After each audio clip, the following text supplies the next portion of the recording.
Good evening, everyone. Welcome to the Board of Selectmen meeting. It's wonderful to see so many folks here. We hope you'll stay for the entire meeting. You're welcome to stay. Please rise as we stand for the Pledge of Allegiance. I pledge allegiance to the flag of the United States of America and to the republic for which stands one nation, under God, indivisible, with liberty and justice for all. Thank you all for being here. We'll begin with public audience. Is there anyone who'd like to begin? Yes. Joan Coe, 26 Richmond Drive. On May 6th, 1,200 residents voted to approve a $91 million budget. How can so few people vote for these expenditures without a majority of town voters? How can anyone allow the minority lobbyists to encumber so many residents with higher taxes this year and payment for debt for the next 10 years? Taking money from the general fund to skew the expenditures only masks the amount of expenditures we the people will have to pay in the future. According to town staff, the town appropriated $102,884,712 for the 2014-2015 expenditures. This is voodoo economics. Does First Selectman Mary Glassman think that the marijuana factory will bail us out? It appears that the Hartford Financial Group will leave Simsbury with a financial loss to the brand list. Ensign Bickford Industries is replacing the president of the company with about 300 workers in limbo. The Big Y is still in a catch-22 chess game with no contract signed. It appears that the owners of Simsbury Commons are appealing their assessment with a $1,048,950 tax bill. Any reduction will reduce the brand list. There is a deficit in the negotiated salaries of $353,406.50. Salary increases $150,000. Winter storm $100,000. Agreed upon procedures and $14,900. Simsbury Farms $234,950 with a total of $553,256.50 taken from the general fund. It is alleged that the Simsbury Farms Special Revenue Fund will again run a $200,000 deficit, while Jerry Toner and his cronies are playing 3 rounds of golf at the golf course. During the naming process for plaques on various buildings and roads, I submitted my name for a gold-plated plaque on the paddle courts for over 35 years of service. However, due to the continued deficits in the Simsbury Farms budget, I would like to ask that my name be removed from the request so there wouldn't be any undue pressure on their budget. Now that I'm a single mom, I can relate to the financial pressures placed on budgets. During the April 28th Board of Selectmen meeting, this board approved the renewal of the town attorney's contract on facts and figures presented by the town's pseudo-town manager, Tom Cook. How can Bob DiCrescenzo work thousands of hours at Simsbury's town council while also working for East Hartford as corporate counsel? How can Tom Cook justify saying that Bob DiCrescenzo has responded to issues in a timely manner when he hasn't given the town any opinion on my alleged determination that the doctor's office on 33 Canal Street is in violation of Simsbury's voting regulations? This was several months ago. Why would our state representative, John Hampton, want to live in a building with alleged zoning violations? Shouldn't he be held to a higher standard? Why would this board accept the recommendations of a pseudo-town manager with skin in the game without interviewing other attorney firms that responded to the RFP face-to-face? Recently, this board had as an agenda item endorsement of Solarized CT program. According to the brochure, this program is sponsored by the state and town supported. I noticed a sign, and here it is at Town Hall, that shows 0 homes signed up for this program. It appears that the town did not apply for a permit to erect the sign, and therefore it should be removed until it goes through the application process. Solar energy is clean energy. However, it utilizes a group purchasing model with a single installer chosen by Simsbury. The company chosen by Simsbury was C-Tech Solar. According to the Secretary of State's office, C-Tech Solar business address is 28 Pinnacle Mountain Road in Simsbury. The person living in that house is the owner of Bob's Furniture Store and a neighbor of First Selectman Mary Glassman, who resides at 40 Pinnacle Mountain Road. Is this neighbor helping neighbor? Is Bob's Furniture Store now selling solar panels? Have they submitted a business plan with their experience in this business? Why should the town select one business over others and then send a mailer encouraging residents to use the business for their solar energy? Should the town be in the business of promoting private enterprise on town stationery with First Selectman's Mary Glassman's signature? Is this business in a residential zone a zoning violation? Since May is Bicycle Friendly Month, I am concerned that the bicyclists are not observing the same rules as automobiles as they are required to do. I have rarely seen any bicycle stop at a stop sign or stop for a red light. There have been many serious accidents since it appears to me that on many Simsbury country roads and heavily traveled roads, bicycles are in danger. Many roads are incompatible with bicycling. Many bicyclists ride 2 or 3 abreast on the road, which is illegal. We all want everyone to be safe and enjoy their surroundings. However, safety is a two-way street. Bicyclists have to obey the rules of the road. The Board of Selectmen has now instituted new hours for Town Hall. The town offices will be closed on Fridays after 1 p.m. and will continue to be open 8:30 to 7 p.m. on Monday, including the Selectmen's office, which has not observed the office hours and closed at 4:30 on Mondays when Selectmen meetings were not scheduled. I would like to know why the town departments on the website have direct phone numbers for all departments except the Selectmen's office, where there are no direct lines to the administrators and the First Selectmen's office. Since they work for us, why no direct contact? Why are all calls filtered through the executive secretary? It appears that the new facility for MS patients is in the process of development. The rental apartments, which when complete, will be close proximity to the high-tension wires at the Northeast Utilities substation. There have been many studies proving that stray electricity can cause health risks. When the town approved this facility, did it review the amount of stray electricity emitted from the facility and the risk to the town when residents live so close to the substation? Someone recently took offense to my comments that First Selectman had a ceremonial job with a salary of $113,850 a year plus $15,000 benefits. Through my Freedom of Information request several months ago, I received a copy of Mary Glassman's daily log. One entry was deliver chicken soup to Dave Ryan. Many entries show 1 to 2 hours of work. Entry for Mitchell's hair, heartworm pill for the dog, and many ceremonial entries, and a very spotty work schedule. Therefore, I stand behind my judgment that the First Selectman has a ceremonial position. And all of my comments will be on www.simsbury.com and Simsbury Patch for your review. Thank you. Thank you for listening. Yes.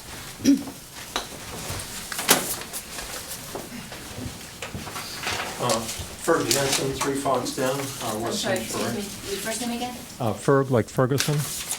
I have some positive comments.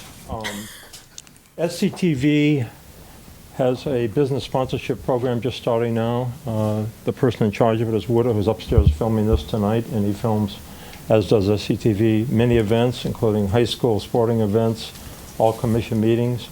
And it's a real deal. 3 stations, you get on 12 times a day, and you can't afford not to think about that if you're a business person in Simsbury, and just go to the website. Secondly, most of you know about these, and we are looking for volunteers. When you're a volunteer for a concert at the Meadows, you wear a tag, not like my hearing device, and you don't have to pay. So you get a great concert. You have to work, but we're looking for volunteers, and if you go to the website, Tom Vincent would love to have you. We're also looking for restaurants, local restaurants, to vend.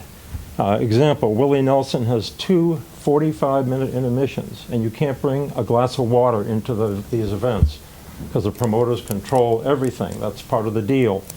So we need people to put food out and beverages. So if you go to a restaurant, your favorite local restaurant, we'd love to have them. We want 8 to 10 restaurants for these events.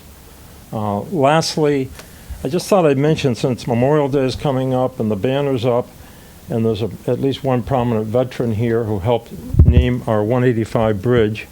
When the light for the tree was put up years ago, Northeast Utilities ran power to the bridge, and we had a lighting consultant who did an amazing job with uplighting it, so it looks like an erector set. And now that it's been named in honor the troops, I think that maybe we as a town should get together and see if we can recreate that. It's a great, you come down the mountain, you come from Avon, you see that beautiful thing. So anyway, I'd like you to think about it. Thank you you very much. Thank you. Anyone else who'd like? Yes, in the back.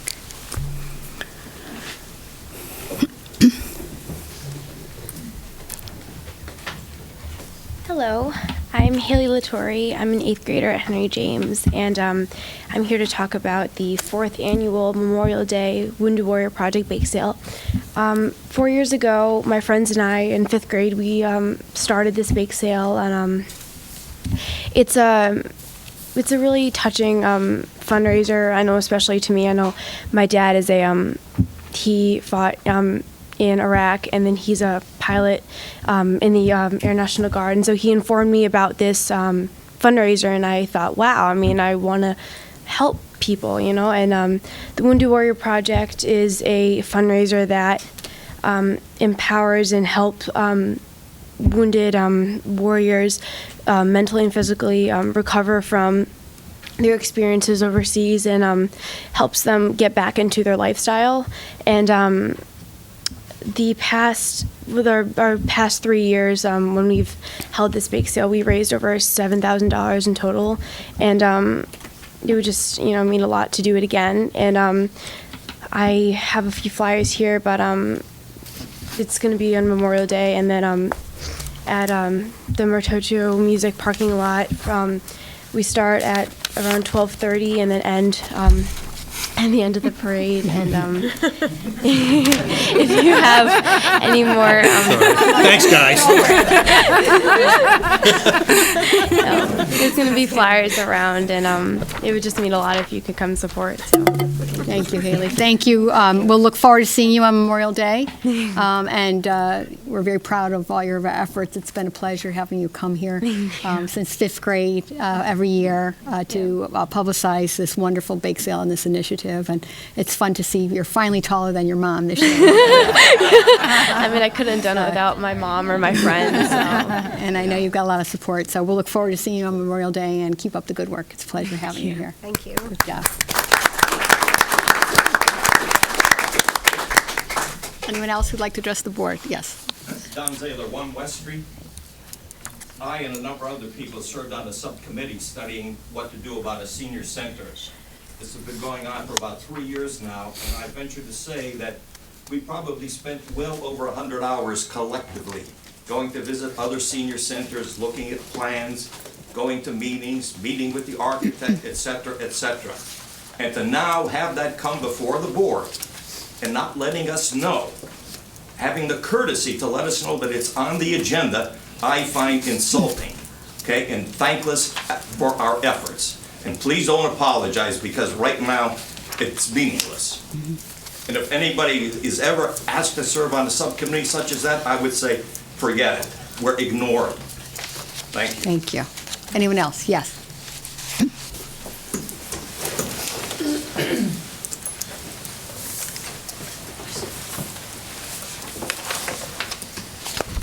Hello, you all know me, Linda Johnson, 32 Bantry Road. Sean, you have Flat Stanley here tonight? I do. Please give whoever is the recipient of Flat Stanley my best. I will. Thank you. He's not allowed to vote tonight, though, just set the record If you straight. don't know about Flat Stanley, Flat Stanley makes many trips around the world and probably is best known by grandparents who take him frequently on very interesting vacations and to this meeting. Poor kid got me, so. Yeah, well, and I've had occasion through my grandkids to have Flat Stanley visit in Simsbury also. So congratulations to Flat Stanley for being here tonight. Thank you.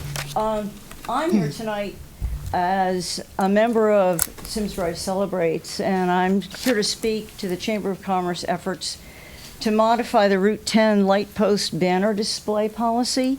It is a discussion item up for discussion this evening. Little history, and I'm reading most of this because I will go off on a tangent because it's one of my most favorite subjects.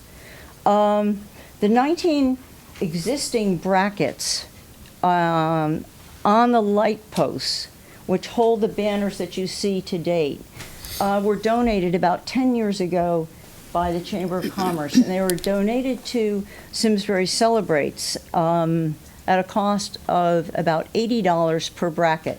At that time, the donation also included the Simsbury Celebrate signs that you see each winter announcing the event, the blue signs that are all the same, that kind of are contemporary look at our town. At that time, the brackets were used only by Simsbury Celebrates, and there was never really a discussion of what might happen in the future. They were put up by the town. The brackets were installed by the town. The banners themselves were put up by the town and taken down by the town. All of a sudden, the idea has caught on in other towns, and of course now it's come to Simsbury, and so there are banners going up and down, and that's what the discussion tonight will be all about. We were given assurances, and we knew from the onset when those first 19 were installed that there would be 10 more lampposts installed. We didn't know when, but they're there now, and they've been there for a couple of years, and we've talked to Town Hall about it and have hoped that the brackets would be installed, and they have not been. Simsbury Celebrates itself has not moved to really have these brackets installed because we basically raise money for our event, and that is all we do. So since now the brackets are used by other groups, which we certainly welcome, we would just like them to be extended. I'm here really tonight to support the Chamber's effort to extend the installation of the brackets to those 10 new existing lampposts. And if you're aware, they go down approximately to Fitzgerald's. Is 10 the correct number, Mary? I think the policy is to allow them, the chamber, nonprofits to use it. I didn't see anything about extending the poles. So. Okay. 'Cause we've talked to you, but it yeah, was a general conversation. That's not part of the proposal, but certainly Okay. feel free to.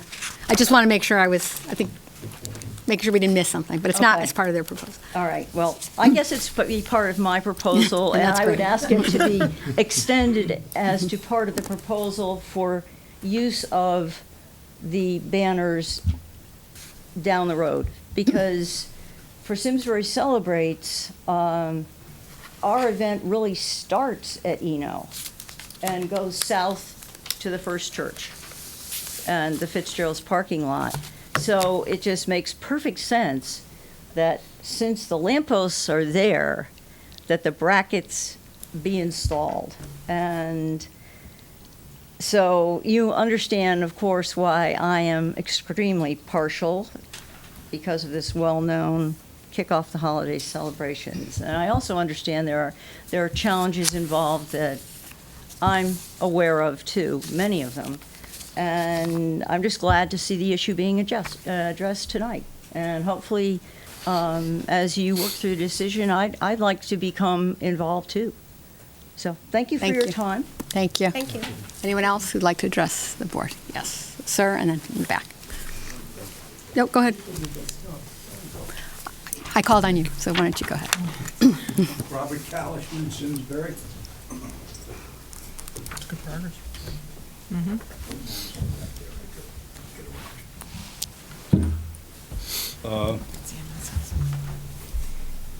Robert Kalishman, Simsbury. Thank you. And I guess the first thing I'll start with is what I left off with at the last meeting on the 26th. You're probably all aware that we now have a marijuana facility in town that nobody knew about. And I'm getting many calls of people that are telling me they're not pleased They don't feel that this thing was handled properly.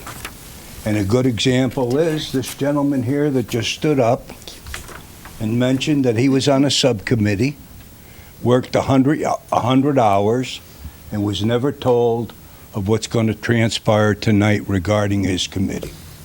I feel there's a lot of citizens in town that were treated the same way by the zoning board. What their motives were, I have no idea. I only can respect and give an opinion. It wasn't right. What's going on there is wrong. We are a community, a constitutional community.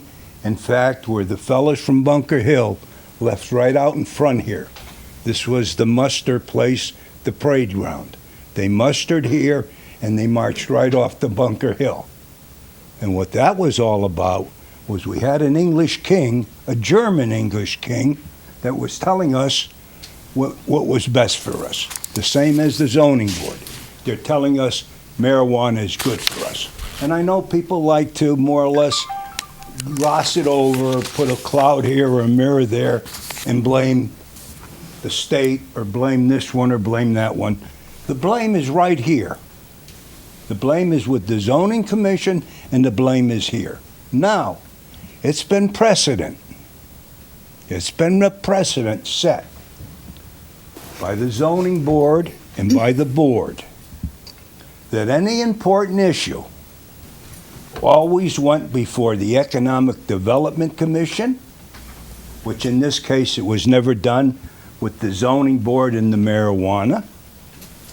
It was always a precedent to present it to the planning board or the planning commission, which was a precedent. It was never done. This was never presented to the planning board. Nobody had any idea that this was coming.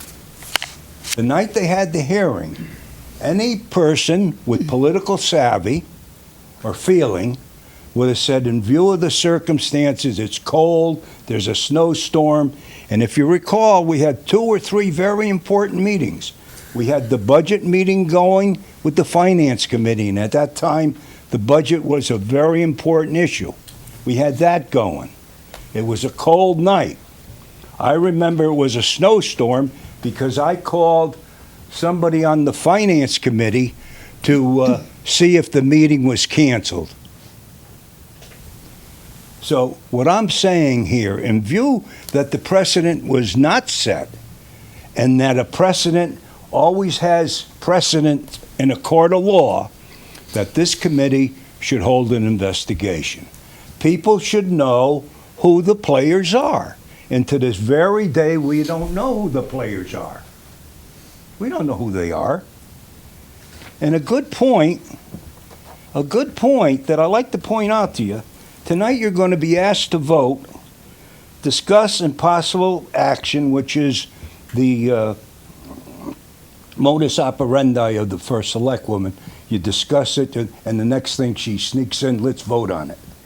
And discuss and possible actions on request for zoning, approve request for funding for the zoning regulation revision.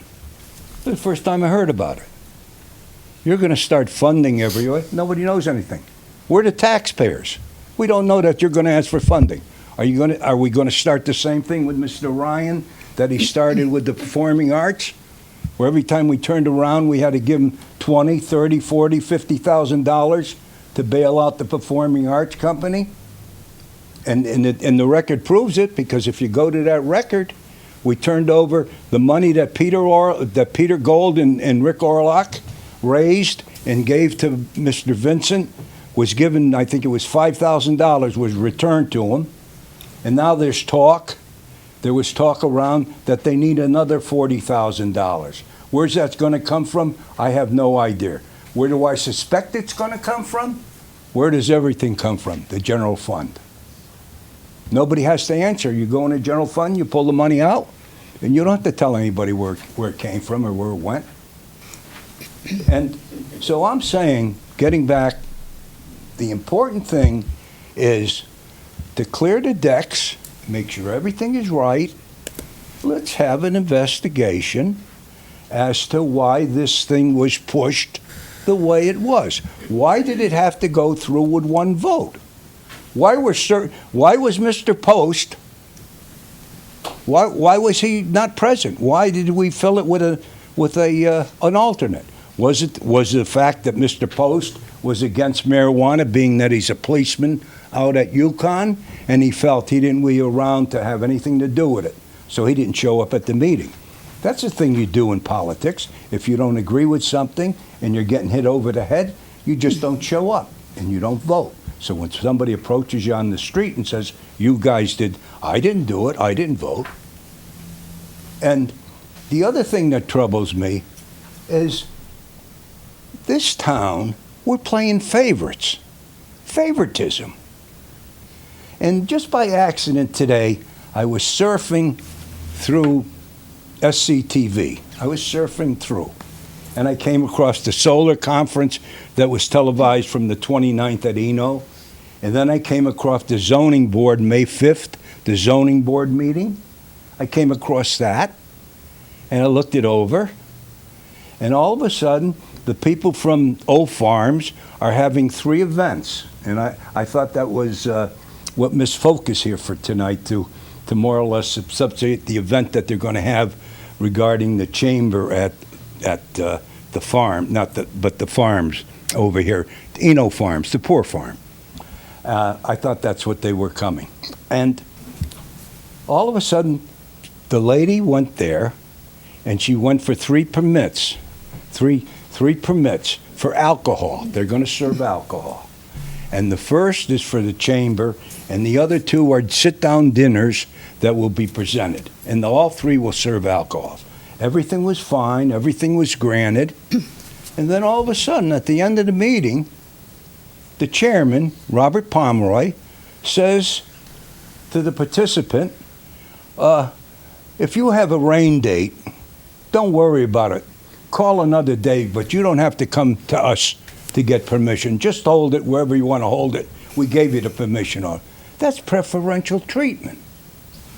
I can't go there and have, or for that matter, Mr. Epstein can't go there. There was a big rhubarb about that. Mr. Epstein can't go there and serve liquor on one night, and then all of a sudden he decides he's not going to do, ticket sales aren't what they should be, and he's going to hold it on an alternate night, and he doesn't inform the zoning board or anybody. That's not right. If you could summarize, Mr. Calhoun. I know, but more than 5 minutes. The point I'm trying to make, and I'm going to sum it up. Thank you. The point I'm trying to make is the fact that what we're doing is preferential treatment, and it's wrong. And I'll close with the thing. You know why it's wrong? We have a federal law, and in the Constitution, all citizens are to obey the federal laws. In the federal law, marijuana is against the law. And whether Mr. Ryan realizes it or not, any day they can come and put the cuffs on him and take him away, because he participated, in my opinion, in the conspiracy for marijuana. That's how he got it. Thank you, Mr. Calhoun. Thank you for your And comments. the only other thing in all, just if I can find it I have here, other we people can't who would like forget to our speak. veterans. Thank you. So what I'd like to remind the fellas and ladies and gentlemen is that on the 26th of May at 9 a.m. in Terriffill will be the Veterans Parade for Terriffill. Then again at 1:30 p.m. on the 26th at Hop Meadow and Owensbrook, the Parade for Simsbury Center will kick off. And those are the 2 points. Thank you very much. And the veterans are working so hard that I appreciate it if everybody could make a good turnout. Thank you. And in closing... Yep, now it's the only 10 other minutes, so thing let's, is the fact that- we have other folks who'd like to speak. but I in know, closing, thank The you. only other thing is the fact that they're not going to be calling the veterans this time. So you have to show up. You're not going to get a telephone call. Thank you. Yes. Next. Can I, from here? Is that all right? Whatever. All right. Susan Salina, 33 Alder Road. I just wanted to talk because I found out on your agenda tonight is discussion around the golf teams at the high school being charged. So I'm here as a parent of a golfer. While I am a board member, Board of Education member, in full disclosure, I'm here as the parent of a golfer. So what I wanted to just, as I read the proposal, I wanted to just give you a couple of things to keep in mind as you discuss this tonight. While we do charge our swimmers and our hockey players extra money, that is because we have to rent from Westminster for a pool. We get exclusive use of that pool. We rent from ISCC. Again, we have exclusive use of the rink. When we're at the farms, we do give some money to the farms because we do use the rink exclusively. The golf course, we never take over exclusively. It is three foursomes of girls go out at most.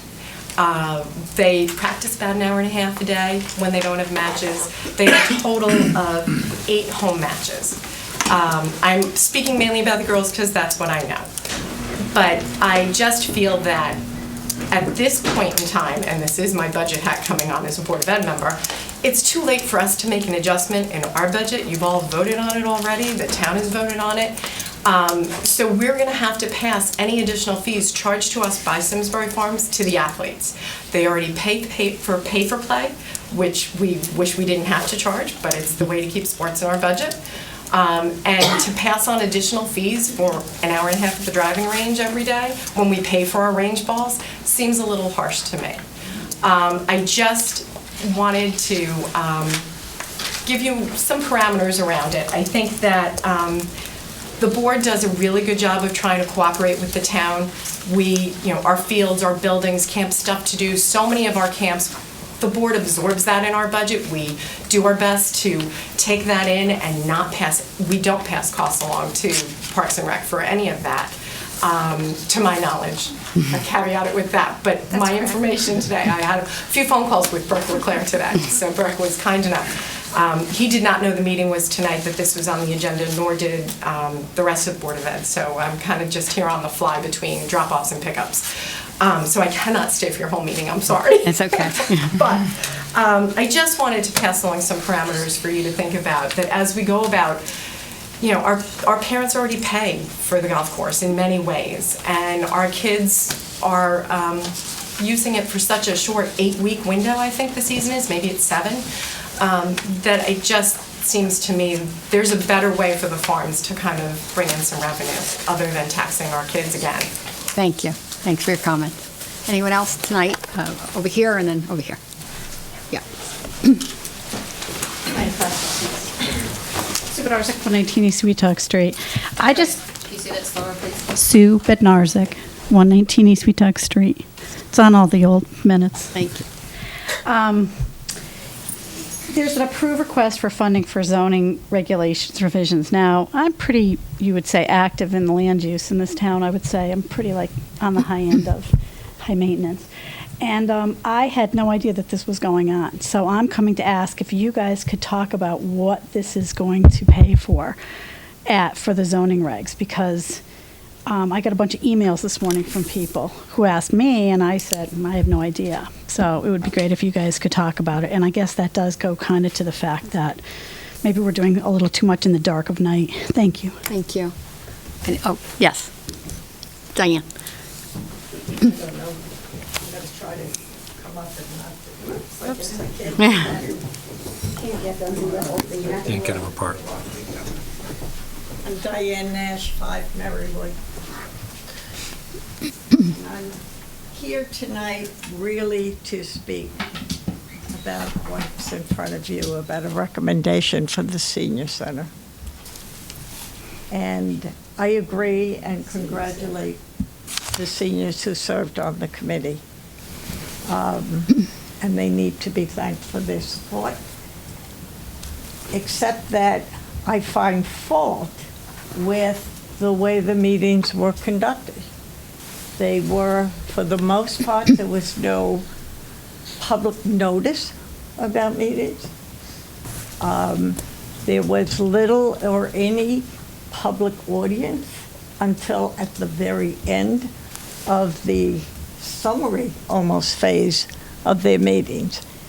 And the reason I bring that up is because I'm thinking, had there been more public participation, more public notice, the proposal that's before you would look quite differently.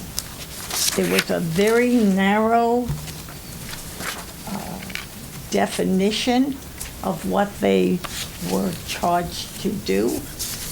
The surveys that they had were so small in samplings that there's almost no validity to them.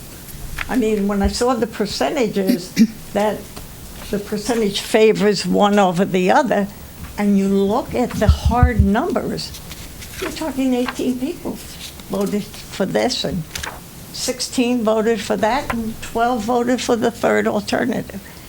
So the assumptions that were also made on the aging population, assuming everybody that's aging in Simsbury is going to stay in Simsbury or even stay in the state of Connecticut. And when you look at how the activity, how that center is going to be used, if you assume that everybody who is aging is going to stay here. If they took no account of the people who are going to McLean or any retirement communities where their facilities will far outpace our town facilities. And so I ask you to be careful when you look at this, not that they didn't do a diligent job, but their focus was so narrow and the participation.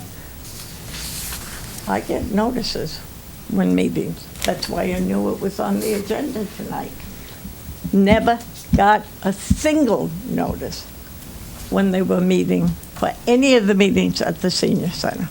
I knew because some of the people had participated and said there was going to be a meeting.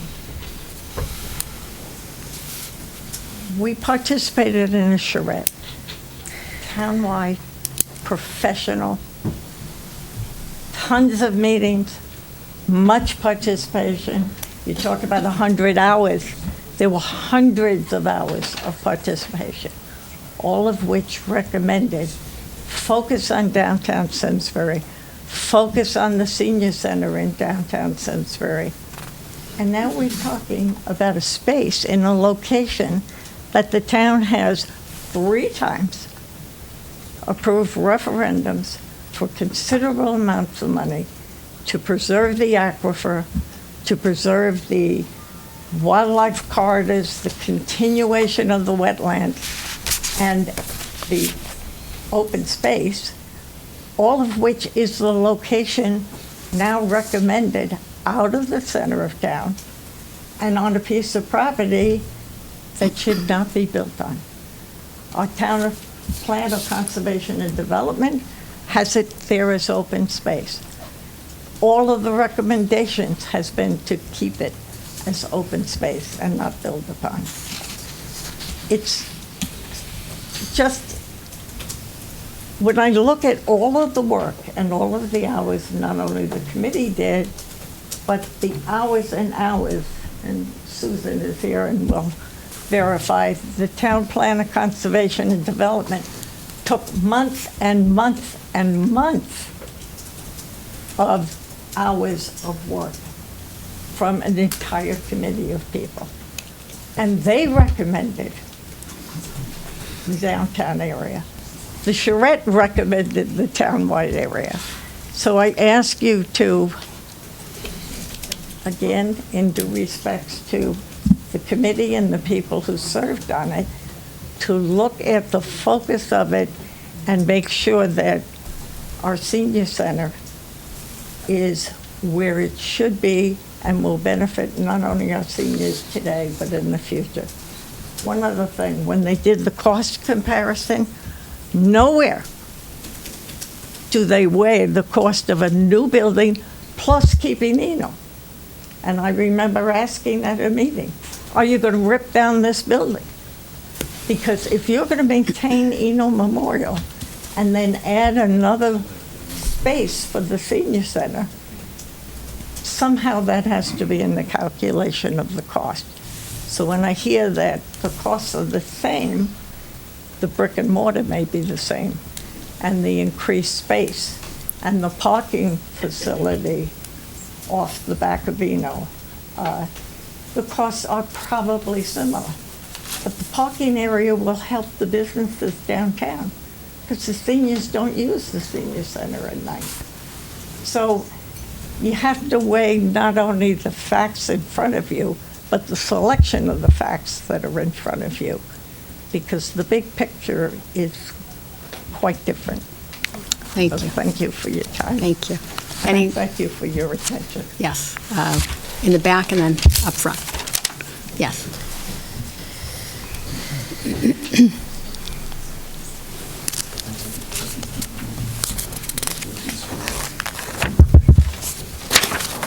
Hello, I'm Sue Brockwitz from 10 Pinecrest Drive, Simsbury.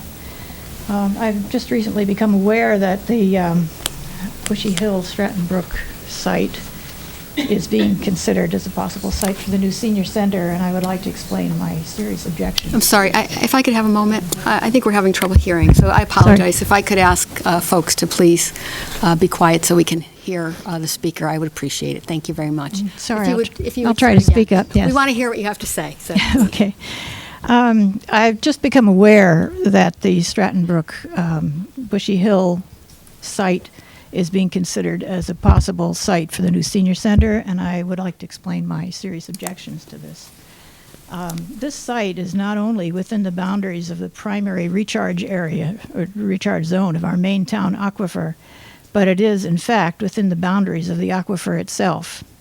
Toxic pollutants on this site, from logging and construction machinery, from construction materials, from cars, parking areas, and roadways, from lawn and garden care products, from wastewater and sewage leaks, etc. What are these pollutants that sink into the ground with the rainfall will join the water in the aquifer underneath? Even though surface drainage may not flow towards the well fields, as has been stated in the info packet, subsurface flow is not necessarily in the same direction as surface flow. Subsurface flow tends towards the points of withdrawal, such as the major town wells. So far, the town has had the good sense to keep this area undeveloped, which has helped to reduce the risk to the aquifer. But if the senior center is built there, a minimum of 2 acres of clean, dense forest would be replaced with a pollution-generating facility. But this is just for starters. Once development in a town forest, on an aquifer even, is perceived as acceptable, we have begun down a slippery slope towards further environmentally problematic development, even less open space, and less regard for the purity of our water supply. The town forest aquifer site on Bushy Hill Stratton Brook Road should not even be at the bottom of the list of possible sites. It should not be on the list at all. Thank you. Thank you very much. Thanks, Lon. Is there anyone else who'd like to speak tonight? Okay. Yes, I thought there was somebody else. Yeah. I just couldn't find you. Francis Kelly, 1 West Street, Simsbury. I happen to be a member of the Public Building Committee, which has been charged with the development of this thing for the new center. I also happen to be a member of the subcommittee that has worked on it. And I believe that if we go back to the beginning of this process and take a look at the amount of time, effort, and finances that were put into taking a look at what's available, and even to the point of where our architects spent hours over at the current center, talking to people, developing a plan to determine what we need and what we don't need. And I believe that there has been ample conversation for years. The Public Committee and Building Committee, every month that we met, this was one of the subjects that was on our agenda.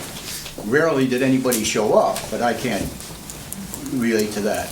But I really do think that there's a lot of issues that everybody has a different opinion of, and that's true of everything that happens. But I do believe that the effort that was put in by our architects and by the people in the town supports what we have given to you to make a judgment on.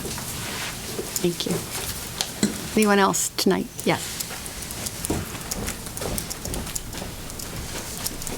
Susan Messino, 41 Madison Lane.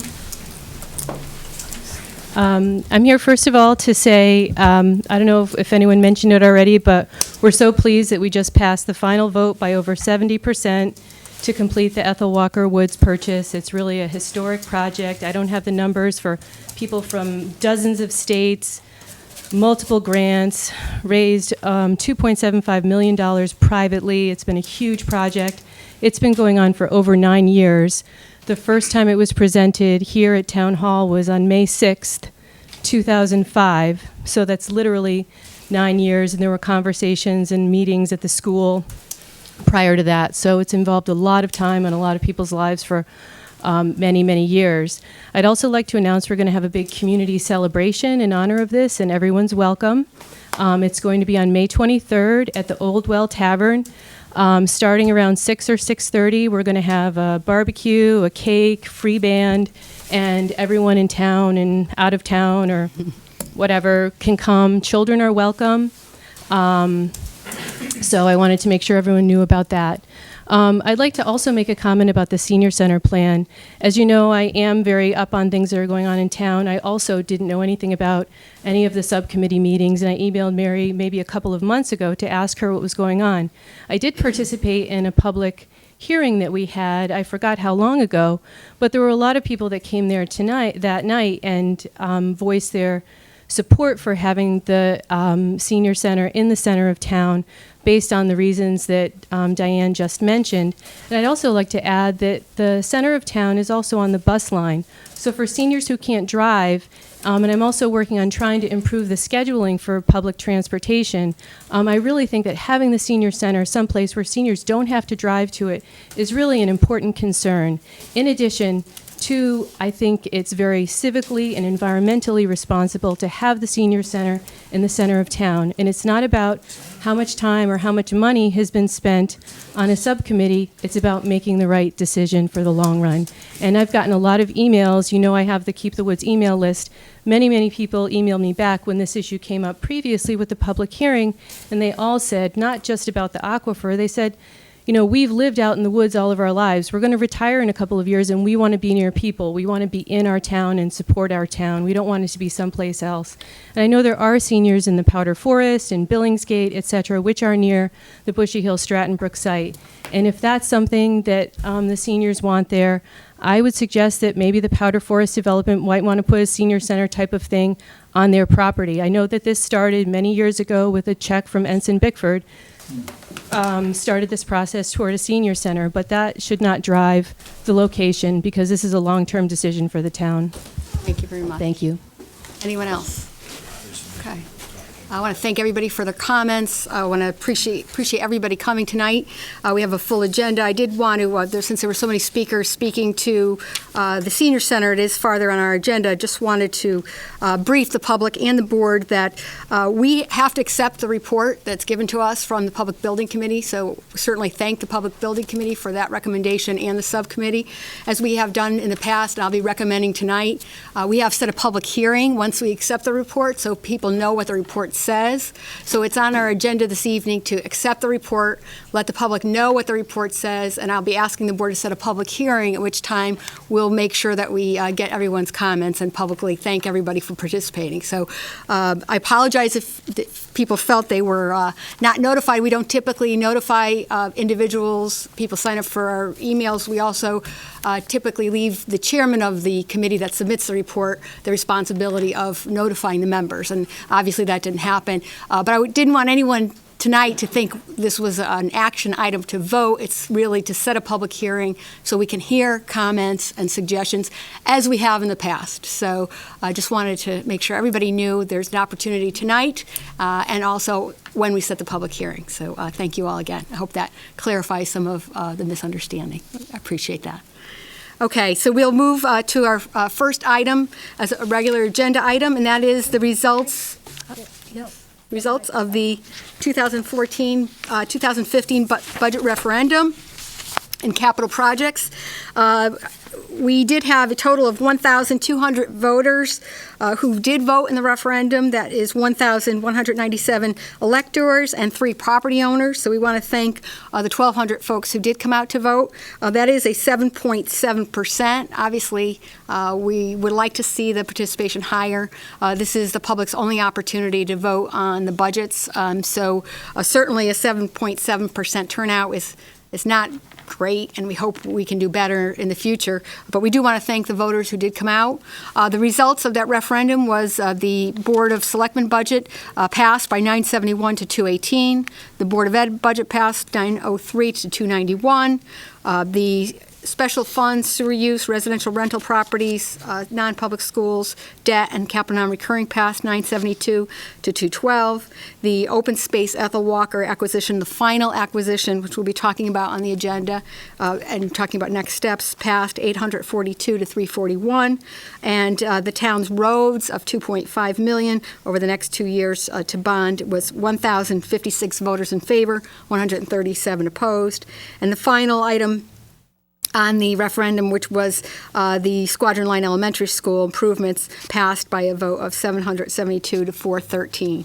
So I want to thank the Board of Finance, the Board of Selectmen, and the Board of Education for working cooperatively to bring forward budgets. As a result of the vote, I'm pleased to say that the first time in anyone's memory going back, the tax collector went back, I think, to 1970, but this is the first time that the mill rate has decreased. So folks will be seeing a decrease in their taxes from 37.29 mils to 37.14 mils. We do pay separately for fire district, and we hope that the fire district will be lowering their mill rate as well, but as you know, they have a separate authority to set their mill rate, so we will be reporting that as soon as that information is final. Just want to again thank everybody for all their participation, certainly thank the public who came out during the process, and certainly the voters who came out to vote. I think it sends a strong message that lowering the mill rate, I know on the Board of Selectmen side we have decreased our budgets and held our line for the last 6 years, but this is the first time that the Board of Ed and the Board of Finance came to the table to make sure that the mill rate was lowered for everybody. So congratulations to everyone. Our next presentation this evening is from the Gridiron Club, and we have some exciting news on opportunities of what's happening, and so I will welcome Mr. Girardi. Thank you. Welcome. Hi, Dan Girardi. Dr. From Girardi. Simsbury Gridiron. You're good. I'm familiar with these meetings. There was a scheduling mix-up on my part, I think, a couple of weeks ago. Happy to have you. So thank you for having me here. You know, I represent the Gridiron Club, which is an organization, it's essentially a booster club that supports Simsbury football at the high school level, but also the youth level, but primarily high school level. And we've done a lot of things over the years to support the team and the program, scholarships for players, programs, equipment needs, et cetera. But after some time, we wanted to have a greater impact on the program and the school, and asked what we could do to do this. We had discussions with the head coach, with Jeff Osborne, as well as A.D. Street and others at the high school level. And so after a year or more of planning, it came to us that we wanted to add improvements to the weight room, the conditioning and fitness center, essentially, at the high school, where the kids work out. And this would not be necessarily a football effort, but since it's a public building and a school building, it would be for all student athletes at the school, whether they're on varsity sports or just participating in physical education. So we've begun a fundraiser after planning extensively. I think we've sent a proposal out, and I think you have it. I brought copies in case you don't, or you'd like to see it. They have some. The audience would like to see it. And my purpose for being here really is to raise awareness of the program, to make sure everyone is aware of what we're doing, make sure it's completely transparent. We're going to give a sizable donation, and I want to make sure that everyone understands that and it's available to all the students. We've gone a little bit further, and I'll answer any questions you have. We've begun our fundraising in earnest in March. We've actually become relatively successful. Initially, our goal was to raise about $35,000. We're close to that, and so we've actually, through the Board of Ed, cleared a donation to the school of about $25,000 to order some weightlifting equipment for the students. We've decided that this is best done in 2 phases. And the second phase, which hopefully will be done over the summer, will potentially improve the room as a whole with its aesthetics, some teaching boards, educational opportunities, and I think that's about it. I'd like to answer any questions and make you aware. Oh, and one other, excuse me. In the course of us seeking donations, primarily from our known sponsors as well as local businesses, and many of whom have been very generous, this is quite a town, we've uncovered one donor who is interested in giving a substantial contribution and would like to name the room in honor of a relative. I understand, my understanding anyway, is that the Board of Education would be involved in a naming rights issue at the school. I think this is ongoing. I know there are naming right issues for the town. I think it's separate. This is one of the reasons why I'm here, and you could help, but that's also come up along the way. So thank you. Thank you. Thanks for being here. Thanks for your public-private partnership. Certainly, given tight budgets, the fact that the community and the families and the students have worked hard to generate private funding is remarkable, and it's a wonderful asset to the town and the school. And I wanted to make sure you had the opportunity to let the public know that you're accepting donations. We are. And how do they get in touch with you if they would like to? SimsburyGridiron.org. You can find me anywhere, but SimsburyGridiron.org is our website, which has all the information about donations, our golf tournament, et cetera. But it has been, to echo what you were saying, a very good partnership with our group and the school and the Board of Ed and the town. We've worked together to try to include everyone, and it's working very nicely. And we realize you can't do everything. So yeah. That's great. And just to get back, we do have the naming rights policy on our agenda tonight, and we'll make sure we address the concern. The process is that the Board of Ed forwards any request to the Board of Selectmen for discussion. So it would have to originate with the Board of Ed. Okay. But thank you for asking, and good luck in your fundraising. Thank you. Any questions from the board? Just clarifying, your letter does say that you're concluding your fundraising April 15th, but obviously that is not the case. So Right. we just want people They're to getting know that if they close, right. see this in print. We got, I would You're say still greedy, accepting but money. we're still accepting money. Yes, thank you for Okay. clarifying that. We decided we could, as any fundraiser, you could always use a little bit more. Buy that one extra piece of equipment. Yeah. Well, thank you very much Thank for you. your Good time night. Thank and your efforts. Thank you. Just a couple of quick updates. There's a lot happening. As was mentioned earlier, we want to honor our veterans, so thank you to all of our veterans for your service. We did want to let the public know that we have two not-to-miss Memorial Day parades on May 26th. We'll begin with the Terrifill Parade, which will assemble on Main Street at 8:30 a.m., and we will head towards Winthrop Street promptly at 9 a.m. The parade will conclude at St. Bernard Cemetery, and there will be a brief ceremony at that time. Joe Nagy, our own Simsbury Terrifill resident, will be the speaker this year. The second parade will assemble on Owens Brook Boulevard by Simsbury Bank at 1 p.m. and will march off onto Hot Meadow Street at 1:30. There will be a ceremony on the portico of Enum Memorial Hall at the conclusion of the parade. We want to thank the Simsbury American Legion and the Veterans of Foreign Wars, which once again coordinate Simsbury's Memorial Day parades. We're very grateful to them and all of their hard work. And I'd like to particularly thank Bob Gauthier, Bruce Elliott, and John Romano for all they have done to contact our veterans and to put on this wonderful Memorial Day tribute. At Bob Gauthier's request, each of us are asked to pray for a nice day on the 26th. So we'll do that for Bob. Just a reminder that Simsbury has voted to participate in the Solarized CT program. There will be a Solarized CT workshop on May 27th at 7 p.m. at the Simsbury Public Library. This is a forum at the library to explain the program. It's a volunteer program. It is part of a Connecticut program, and there was a competitive bid process in which a local vendor was selected. More than 125 residents attended the first workshop, and the program is off to a good start. The voluntary program is to make solar energy simple, more affordable, and accessible to our residents. And if you missed the first workshop, then the second workshop will be on the 27th, and the program will conclude by September 23rd, 2014. And we received a communication today from Phil Shank. If you remember him, he was the town manager Avon, and he's now currently the town manager in Bloomfield. And Mr. Shank and the town of Bloomfield has issued a challenge to the town of Simsbury to participate in the solar program. So we'll be working hard to make sure we compete with our neighbors. So. Just a quick reminder that we have received notification that CLP is tree trimming in Simsbury. Wanted to let our residents be aware of that. They'll be conducting routine tree trimming around power lines during the spring and summer months on many different roads. The tree trimming is designed to ensure that there is a sufficient distance between the limbs and the electrical wires, as you may recall from some of our earlier storms.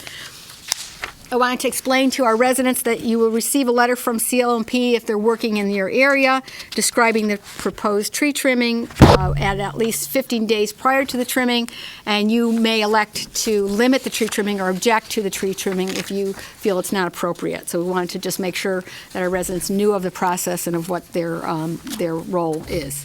For more information, you can contact the Public Works Department at 658-3222, or you can contact Esplenda Tree Experts, which is doing the work in Simsbury, and that number is 888-301-7103. A couple of other quick updates. The Household Hazardous Waste Collection Day will be June 14th from beginning at noon at Town Forest Road. This is the second year that the Public Works Department is actually sponsoring the Household Hazardous Waste Collection Day. It will be 8 to noon. I'm sorry, the program cuts off at noon.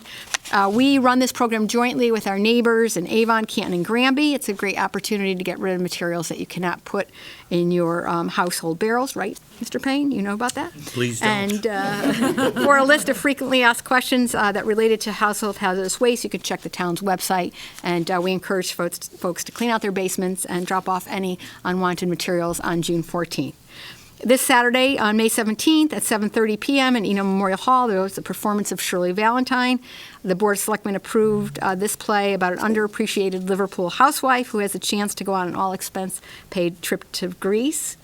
And the event is a charitable organization that will benefit the Sunshine Kids for children with cancer. So we encourage you to, if you're available, to take part in that performance on May 17th. And finally, May is being recognized as Mental Health Awareness Month. I want to thank the representatives of our Community for Care Committee, Lisa and Cheryl, for highlighting tonight that we are participating in National Mental Health Awareness Month. Health and Human Services Secretary Kathleen Sebelius has issued a statement emphasizing the significant advances made by our country in the understanding of mental illness and improving support and care for individuals. But the recognition of Mental Awareness Month is an opportunity to renew our commitment to address the many challenges that folks with mental illness face. I want to thank again the Community of Care Committee and their initiative. As part of this program, the town has completed training on suicide prevention for all of our school personnel and all of our town department heads and administrative staff, and just thank everyone for being aware. And that concludes all that's happening in Simsbury. We can move on now tonight to action items. Our first item is to approve tax refunds. These are recommended and reviewed by our tax collector, Colleen O'Connor, total of $430.72. Can I have a motion to approve? Move that. Second. Any questions, corrections? No one here is getting any money? All in favor? Aye. Any opposed? Thank you. Next item is to discuss and possible action on request to modify the town's banner policy. We want to thank the Chamber of Commerce charity folk for her cooperation and working with the town in this policy. If you recall, this policy was before you. Previously, the town had only allowed the banners to be put up by town-sponsored events. We did have a discussion with the chamber. They had indicated they were interested in having for-profits sponsorships, so local businesses that would pay and put up the banners. We did review this with council, if you recall. Town council recommended strongly that we not allow nonprofits because the town would be put in a difficult position of monitoring the content. So, for example, if we were to allow nonprofits, we could see political banners up. We could see groups that the town may not endorse put up banners. We could see church groups. So there would be no limit as to the content that the town could regulate. So town council strongly advised that we approve the banners, but we go back to town-sponsored events. So if the town were to endorse, as you saw earlier, the Simsbury Meadows programs, then we could have banners. If the town were to sponsor Simsbury Celebrates, we could have banners. So we did work with the chamber. We did allow them to put up the for-profit messages, but we did indicate at that time, based on the Board of Selectmen's earlier vote, that it would be a one-time only approval. So it's back before us tonight because the chamber would like to continue to do the banners, and they would like us to adopt the policy which allows nonprofits. Since receiving the letter, we did send it back to town attorney and asked if we could again take a look at the policy and see if we could modify the policy to accommodate the chamber's request. We did get back the same legal opinion that the town attorney recommended strongly that we not allow the policy because of, again, the concerns about churches and political organizations, and there was no way to regulate content. So I just wanted the board to have that background, and certainly happy to answer any questions on the policy. Let me just see if the board has any questions or comments, and then I'll turn it to Bert. Do we have a copy of that opinion from the town attorney? We had earlier, I think the town had an earlier opinion. We don't have it, I don't have it in writing before you. I certainly could get it. I think what I asked Jerry Toner, I don't know where Jerry is, I asked Jerry to go back and ask town attorney to take a look at it and come up with any language that we could meet the town's concerns about regulating free speech and content and yet accommodate the Chamber of Commerce request to do that. So we did ask town attorney to go back and see if there was any way that we could allow a limited public forum, but there really is no way to do that. You can't say, well, we like the Chamber's message, but we don't like the political party's message. And what you could end up seeing is, first come, first serve. So you have one political party taking the banners for 8 weeks before an election, and then after the election. So it became a nightmare for town to regulate, but I don't have anything in writing. Be happy to submit that, but that was the basis. All right. Other questions? So, excuse me a second. Excuse me. I'm going to wait so I could hear everybody. Thank you. Yes. Other than Simsbury Celebrates, what events do you anticipate seeing on the banners that are town-sponsored? Because now the PAC board is a private nonprofit, and they have their own, I think, down on Iron Horse, is that right? Yes, when the original, the clarification of the policy was that only the PAC board could use the banners on Iron Horse Boulevard. And that they would have to be town-sponsored, so it would have to come to the Board of Selectmen, so the Board of Selectmen would have to say, we support. Right. So it would have to either be a town department or like the Simsbury Simsbury Athlon that's being held May 18th. Right. That started as a private initiative, if you recall. Linda Schofield started it and brought it to the town, Parks and Rec, and the Board of Selectmen, and the town did adopt that as a town-sponsored event. So there's a process to do it, and I'm just trying to envision which events anything would that the be on Board of banner, Selectmen would like to endorse. And But it would not I be. guess I would hate to see a banner go up that would preclude Simsbury Celebrate, since they did initiate this. So There's nothing that well, no, I know, but what if something else came and was in the fall, and right before? Well, we would just administratively it would be first come first serve. So if I'm just trying to give you the administrative issues that came up when Jerry, and I don't know where Jerry is because he was the staff person assigned to administer it. And then the other concern was that if banners were up, there was no limit, so banners would be up constantly, and staff would have to put up banners and take down banners every 8 weeks for the entire year. You couldn't say no. There's no mechanism to say no to one group. And, I guess I'm just trying to envision which events will be covered by that. Yes. So. Thank you. Thank you.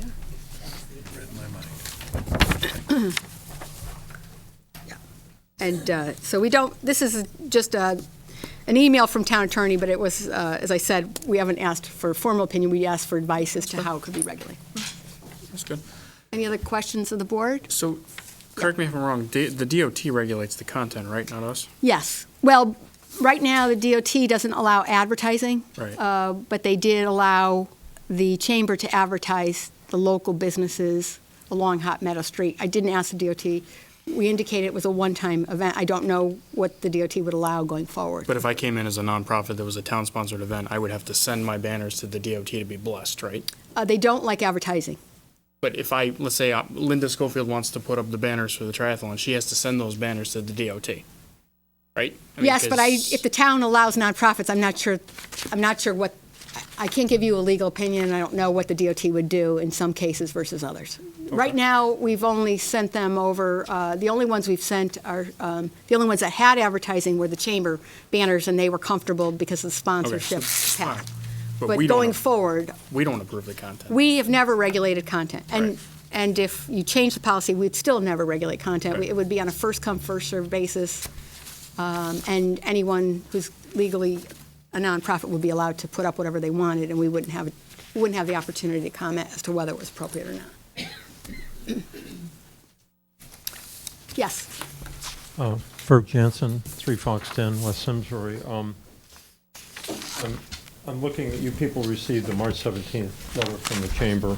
Yes. There's a summary and all the detail and very strict regulations that they feel should be followed going forward.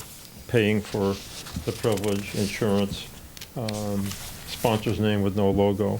I mean, we see it, I mean, I go to most EDC meetings and I see this, and I think the Chamber does, is also an EDC issue. It's economic development. Banners are colorful. We have many with bikes and everything else that goes on in town. We have a lot of visitors now, and this calls attention to the cultural and arts and music things we have here. Sure, I mean, I can understand the town's standpoint. Anything worthwhile requires work, you know. It's not like sign the thing and it's done. Someone's got to put them up and take them down. And I just think we have a glass half full attitude, and it is part of the public-private partnership. And if the ABC House, which is not, I believe, a town entity, wanted to do something like support a cancer thing for a month or something like that, I think we feel that there should be an avenue they could do. Because when you say town-sponsored event, that really narrows it down, because there aren't that many. HSO is the Hartford Symphony, PAC is now private, and these aren't, you know, while they are, in our minds, they're town-sponsored because they promote livelihood and interest in downtown Simsbury. They may not be legally town, but I think that a broadening of the policy would, as was said earlier, would allow more things to get out there, and we use what we got. So Thank you. I think that you should seriously consider it, and I know that legal opinions are important, but I think it's more than a legal thing. It seems to me like it may be another nuisance, but maybe we, as volunteers, a bunch of us who volunteer in town, can help make it easier for Jerry Toner and the other people that have to deal with this, and Tom, wherever it is. So, Thank you. any questions, I'd be happy to answer. Thank you. But And I I think it's important to stay on the record that, you know, I think it's great the town has a great relationship with the Chamber, and it's great that the banners were great and they provided promoting our businesses. As the attorney for the town, that's their job to let us know, and as the chief elected official, it's my job to let the public know that when we do if we create a policy, we create a policy for all times. And so when we have situations where we may not like the message, if we do approve a policy, it has to apply even-handedly, and so we may not like the result of the process. It may be that someone comes in before the Chamber and puts some messaging in that we don't like, and by passing this change, we would not have a right to say no. So before, you know, you may drive down to Hot Meadow and not like the message that you see if you expand it. I'm happy to, if the board wants to go back and have our town attorney work with the Chamber to come up with some narrow revision. You know, I can't think of anything, but if we could certainly try to do that. So it's not objecting to the Chamber, it's just we have to really protect the town. And if we open it up to all nonprofits, I just want the public to know and the board to know, if you're driving down and you see political banners, there's nothing you can do about it because you're allowing it. So Can I push back on you there? Yeah. No, I'm not trying to be argumentative, but the process says temporary signs for public purposes of the town of Simsbury zoning regulations, which governs the display of temporary signs for charitable or civic purposes. I don't know what you're reading from. That's the current policy itself. So it's under requirements and application, section A. So, again. Yes, but this would be a change. The temporary signs for public purposes, advertising, putting a logo, putting a banner up with a business's name. is not, doesn't, it was an exception to this. No, and I understand that. I guess Yeah. my point is you're not going to see asking for Simsbury on the side of a light post under that. But we're taking that out. Policy. We would be taking that, we would be allowing Nor any would I ever do that, nonprofit. So we would see Glassman for Simsbury. Okay. Again, that's a clarification, and that was the purpose of the narrow reading of the banner policy, because we didn't want to get into a situation where the town was regulating the content. So by saying town-sponsored event, we never got into that conversation, because the town always, it was always a town event. We have an election. It's a town-sponsored election. I mean, you can get into it. I mean, it's significant in-kind contributions to run the polls. I mean, I'm not suggesting everybody would ever bring it up, Mary, but It's fine if you want political banners hanging from the. I do not. I absolutely do not. I think Another that's- opportunity to campaign. I think My that's a only huge point mistake. is, I just want to make sure the board understands, when you say nonprofits, it's open to any nonprofit. No, and I know exactly where you're going And with that's that, and fine. I share your concern.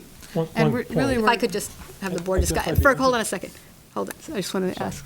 we're only talking about banners that are on those brackets. We're not talking about the ones that sometimes are across the, go across the road. Yes, because what, Are we talking about both of those? that is the other concern, yes. Because the sometimes town- we have that's right. events that are on the banners But that they are started- town-sponsored events, you don't see, Well, there's all sorts of events that go across the road. my but- point is you yeah. don't see, we don't leave those open for advertising. They're, That's, yes, so that's this true. is different. I just wanted to make Because sure. these that we were banners trying- were used for advertising. Right. Yes. Okay, I just wanted to be Yeah. clear on Yeah. on And I'm which not, ones we're I'm not talking about. suggesting one way or the other. My only role is to just let you know what town attorney has advised us, and the administrative process, once you direct a policy, what the administrative process will be. So if we allow nonprofits, we allow nonprofits. And if the process is people can come in and sign up, then that means nonprofits can come in and sign up, and we can't regulate content. I'm just explaining what the process is. We get it. So, and for clarification, the banner across Hot Meadow is not something that goes through the DOT process? Yes, it does. The one across Yes, it Hot Meadow can't be, does as well? yes. So previous banners that we have seen that actually have had logos, the DOT is now saying that's just not allowed anymore? No, the DOT is saying they don't want advertising of companies. So the logo with the companies, they don't want to Which is see. what we have had before. Not above. So if we're doing like the Calhoun bike ride, we're not Where doing we- that yeah. Where anymore, and it there's had a logos say. across. I have was to go Simsbury back, Bank was a again, sponsor, again, then- Yeah. I'd be happy to have town attorney, I'm not the town's attorney. I'm just trying to figure explaining out the what process. we're- Yeah. No, and I'm just trying to understand what we had done before, and especially for the public that's Yes. hearing this, that what they've seen is actually now no longer allowed by the DOT. Is that? No, that's not what I said. What I said was that when we allowed the businesses to put their logo on the banners, that was a deviation from what we had allowed in the past. And we did it as a one-time, we all voted Understood. to No, I allow understand. that one The time. side banner policy, you're Whether right, the but- DOT would allow us Yeah. to do it again, I don't know. I don't Yeah, have the and answer I to that. think what folks are, and what I'm getting confused with too, Mary, is this is the Route 10 light post banner policy, right, that we all approved. Correct, yes. We didn't necessarily vote, nor do I have a problem with the banner thing that goes across the street, but that does create confusion when you do talk about this, and we probably ought to figure out some consistency, because that does have company logos on it. It does have Well, let me Theater just make it Guild, even does more, have- let me just make it even a little more complicated. The PAC board put a banner across Ironhorse Boulevard. Yep. Board of Selectmen never authorized that. There's no rule on that. It just showed up one day.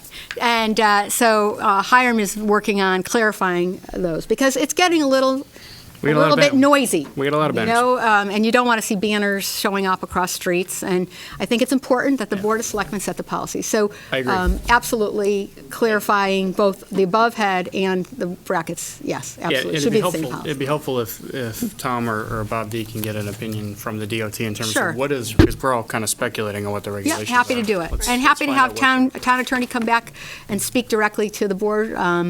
Again, it's no objection to the chamber. We thought the banners were great. We approved them. But the policy is one you don't want to change lightly. It could create problems for you as a board going forward. So just wanted to make sure you're aware. And maybe if he could just address the ones across the road also, because this seems to only address the brackets. Yeah, and we'll I think that's a clarify little both the confusing. Route 10 and the Iron Horse, because there's actually 4 places that people now do banners. Wherever we The hang a Route 10, banner, the yeah. Iron Horse, the brackets that showed up, I don't know who paid for, I guess the PAC board paid for on Iron Horse, that was new. and the Route 10. So there's actually 4 things going on that should be consistent. Yeah. And just to muddy the water, when the town attorney's looking at this as well, again, I'm not an attorney, but can we talk about the provision of town-sponsored or endorsed event?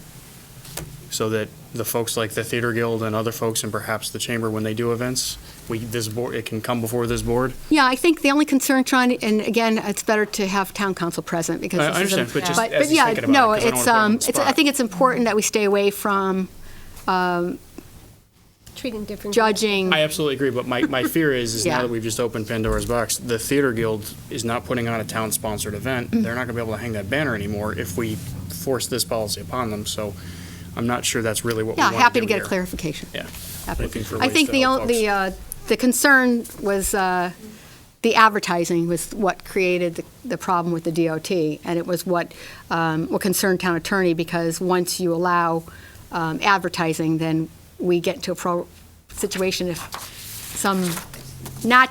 we may not want to see some restaurants that we may not want to see advertising in Simsbury, and if we allowed it, we can't say no. That's my only concern as an administrator. Yeah. Quick point, the banner that we just took down for the River Run has a logo on it, and that's really advertising for their event. HSO Oh, yes. has a Yes. logo, and Correct. the same state organization, the same rules, so. I think the it's only just thing the something to talk DOT about. was advising was the logos of profit-making businesses. The logos of nonprofits, like the Simsbury Chamber logo was certainly acceptable, but an advertising hardware store is a profit-making. So it just puts the town in a difficult position. And just, if you can ask him if it's, I don't know if this is appropriate, but whoever initiates it, so if the nonprofit is initiating the so-called advertising, it's because of sponsorship.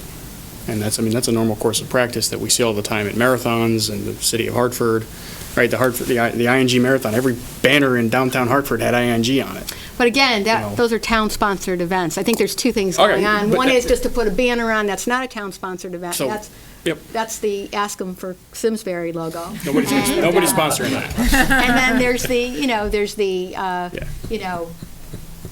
Ask 'em for Simsbury sponsors the half marathon. And it's a tough situation. Split them if you want. We could.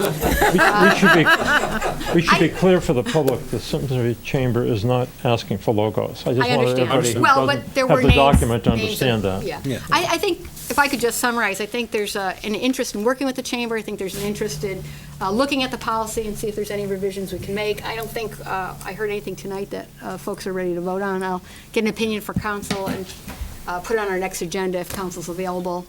If council's not available, we'll move it, because I think it's important that council be here to I review. agree. I think so. Thank you very much. Fair? Appreciate And it. just to reconcile all the banner policies, to make Yeah, sure we I have a think we need to see it consistent all. message. Yes, going I forward. have that. I have the. Whether they're the same or different. Right. Well, and they Yes. might be, because we got a state road versus a town road versus a. Yeah. But we should clarify for the public so everyone knows what's appropriate and what. And there was another, I don't know if Linda's here, there was a request earlier to extend the banners. Town staff strongly recommended not extending the banners because it's already very challenging to put up banners all over the place, and volunteers, which do it as well. But at some point, it becomes, if we have so many banners going on, it's a question as to whether the town wants to do it as opposed to volunteers standing in the road to do it. It's another question that the town attorney asked us to look at, so I will also take a look at that as well. Anyone else? When everybody leaves, it's a great hang out there for Memorial Day, a great hang. Thank you. Well done, Mr. Thank you. Jansen. Thank you for being here. We appreciate it. Next item is to approve the request for funding for zoning regulations revision. Hiram is here this evening. If you recall, this was an item that was requested as part of the budget process. At the direction of the Board of Selectmen, the board asked that since it's a one-time request, and it's not a particular zoning regulation that we're asking to revise, it's giving authority to staff to work with the zoning commission to look at the regulations and modify and adapt the changes. So there is no particular zoning regulation change before us tonight. It's funding for an overview. And since it was recommended that the board not fund it in the budget process because it's a one-time event, that the board did ask that this come back to the Board of Selectmen for approval, and that's why it's before you tonight. So, Hiram? Mary, as you said, the original regulations were adopted in October of 1933, and some of them, I'm sure. What's wrong with that? I was just going to say Good year, that Hiram. some of them, I'm sure, are just great. However, there are probably 98 other percent that need a little bit of updating. As you know, we've updated the town center regulation just recently, so this is not part of what the updating process is for. It's for the remainder of the regulations. It's to get them up to date so that they're consistent, so that if someone reads one section of the regulation, it doesn't conflict with another section, and it also will keep us out of trouble as long as the definitions are up to date in keeping with Connecticut law as well. I've talked to, earlier talked to a number of different potential consultants for this work. We would still have to do a lot of work on these regulations for this amount of money, so let me assure you that this is not something we're just going to turn it over to somebody and they're going to do it. Staff is still going to have to put a lot of time into this as well. The actual cost is probably going to be not quite twice this, but pretty close. So we're going to have to put a lot of effort into it ourselves. This will all be coordinated through the boards, the commissions, EDC, Design Review Board, Zoning Commission, of course, Planning Commission, referrals as required. And so we'll make sure that it is done properly. My suspicion is it will probably take us between 9 and 12 months to do this, but as long as we allocate the money properly before the end of the fiscal year, we should be in good shape to get it started and underway this year. Thank you. Bless you. Bless you. So just, Hiram, if I could just explain the process, it would be to take a look at the zoning regulations, make a suggestion for change. It would go through the boards and commissions. The public would have notice of what changes. Absolutely. And have an opportunity to comment before they're adopted by the zoning commission, which has the authority to change. Absolutely. By law, we have to have a public hearing for regulation changes, and they'll be referred to the Planning Commission, referred to the other land use agencies for a referral back to the Zoning Commission as part of that public hearing process. And just to, as you said during the budget process, this would be going out and hiring a consultant to report back to staff and the commission. So it That's wouldn't be town staff doing it, it would be an overview. We will be working with the consultant to do that. Professional. Yes. Okay, questions, Lisa?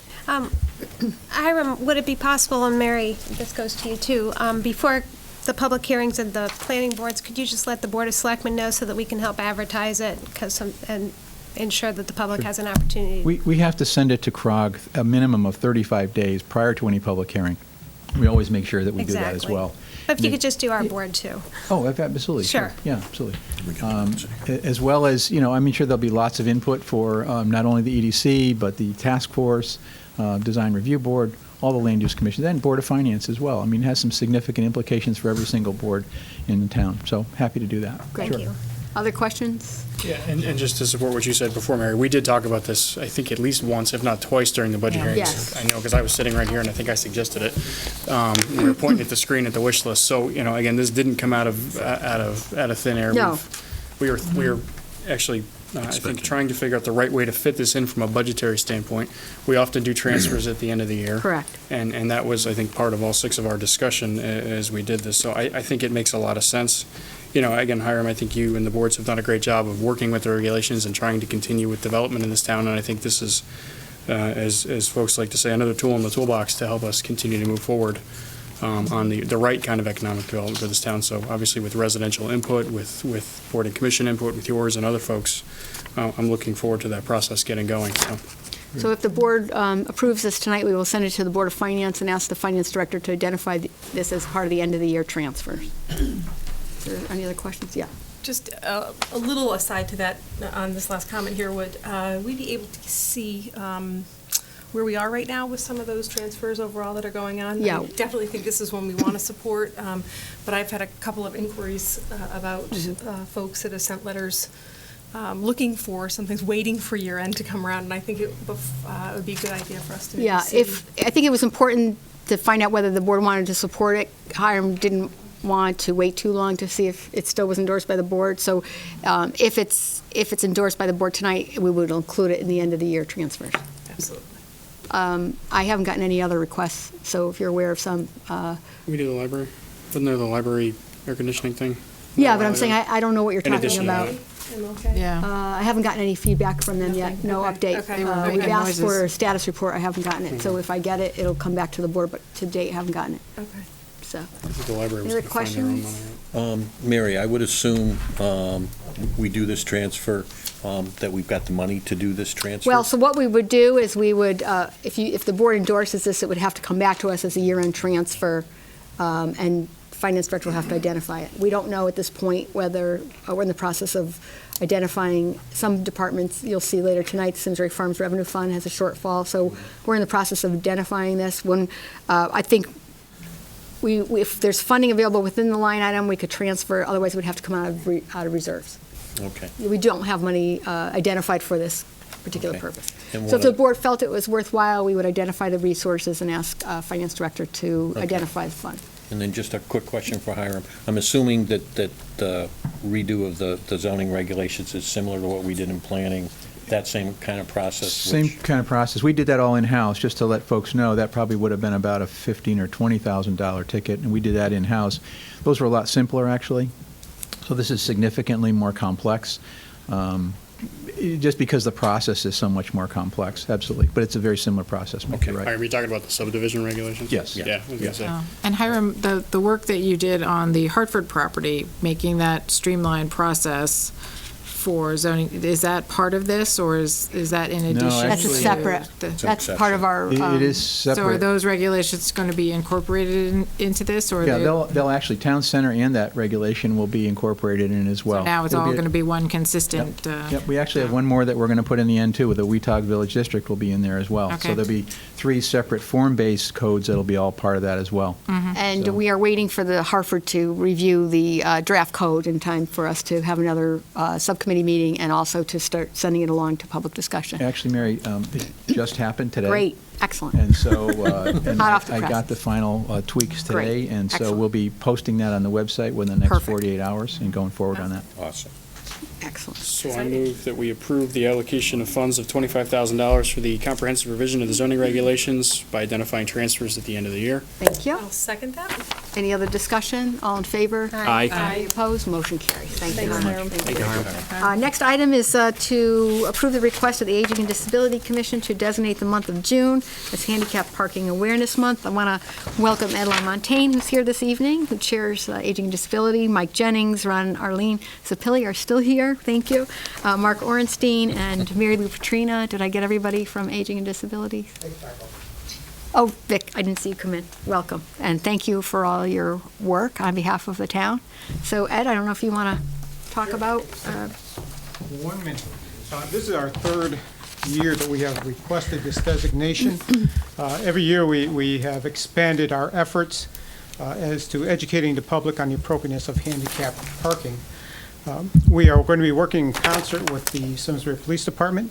Officer Devlin, Lauren Devlin, is going to be our liaison to the with the police department. We also have, as you know, we have a student liaison in the commission. He is working with the high school in developing posters that we will be spreading throughout the town. And then, of course, Mr. Jennings here is our resident commissioner with regard to the legalities of handicap parking. And he is Don't get Mike mad. That's no, that's true. He is ready to. He is ready to go on SCTV, and we're trying to work out something with the middle school where Mike could go and do a presentation on handicap parking. Great. So thank you for your consideration again of this designation. Thank you very much. Thanks for your hard work, and hopefully we'll remind folks, never park in a handicap spot, particularly in the month of June. Right. We'll find you. There you go. Is there going to Right, be right. increased enforcement this year? Yes. Like last year? Yes. So there'll be. Absolutely. So we'll be out watching. Beware. Absolutely. So if I could just have a motion to endorse June as Handicap Parking Awareness Month, so it's official on behalf of the So town. moved. Second. All in favor? Aye. Thank you. And thank you all for your hard work. Appreciate it. Thanks a lot. Next item is the discuss revisions to the naming rights policy. The board had adopted a 3-month moratorium. I believe that time is up. And Mike has taken the liberty of submitting some changes, so thank you for doing that. Maybe, Mike, you could just highlight some of the changes very quickly for the public? And then Sure. I'll walk through, working off the original naming rights policy, naming rights consideration. I added the word significant to significant financial contribution. Then, under procedure, I added that the board would appoint 2 of the selectmen to a committee to meet and then forward their recommendations with regards to the naming request, which would come back to this commission Thank you. And I missed something. I apologize. Got to use a brighter color. Under the naming rights recognition, it would be recognition of a significant contribution to the town by a resident or former resident, to define, in the original policy, it just said a natural person, and I wanted to specify that it was a resident or former resident. Then went on to talk about facilities, which naming rights may be awarded. I added the word existing to existing town buildings. I deleted streets, and I added paths or trails.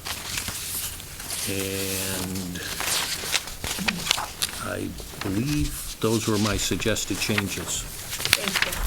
Discussion. I just wanted to say, under the procedures, and the B that we have in here that says refer the proposal to the naming rights committee, my suggestion a couple meetings ago when we first talked about this was to actually have it go to committee, so I appreciate this being added here, but I might suggest that we actually remove B, because if it's going to committee before it comes to us, I don't know that it has to go back to committee. I'm fine with that. It's a good suggestion. Well, procedurally, you're really doing the same thing, because you can't have a subcommittee without the board appointing it, so the recommendation would have to come to the board, and then it would have to be referred.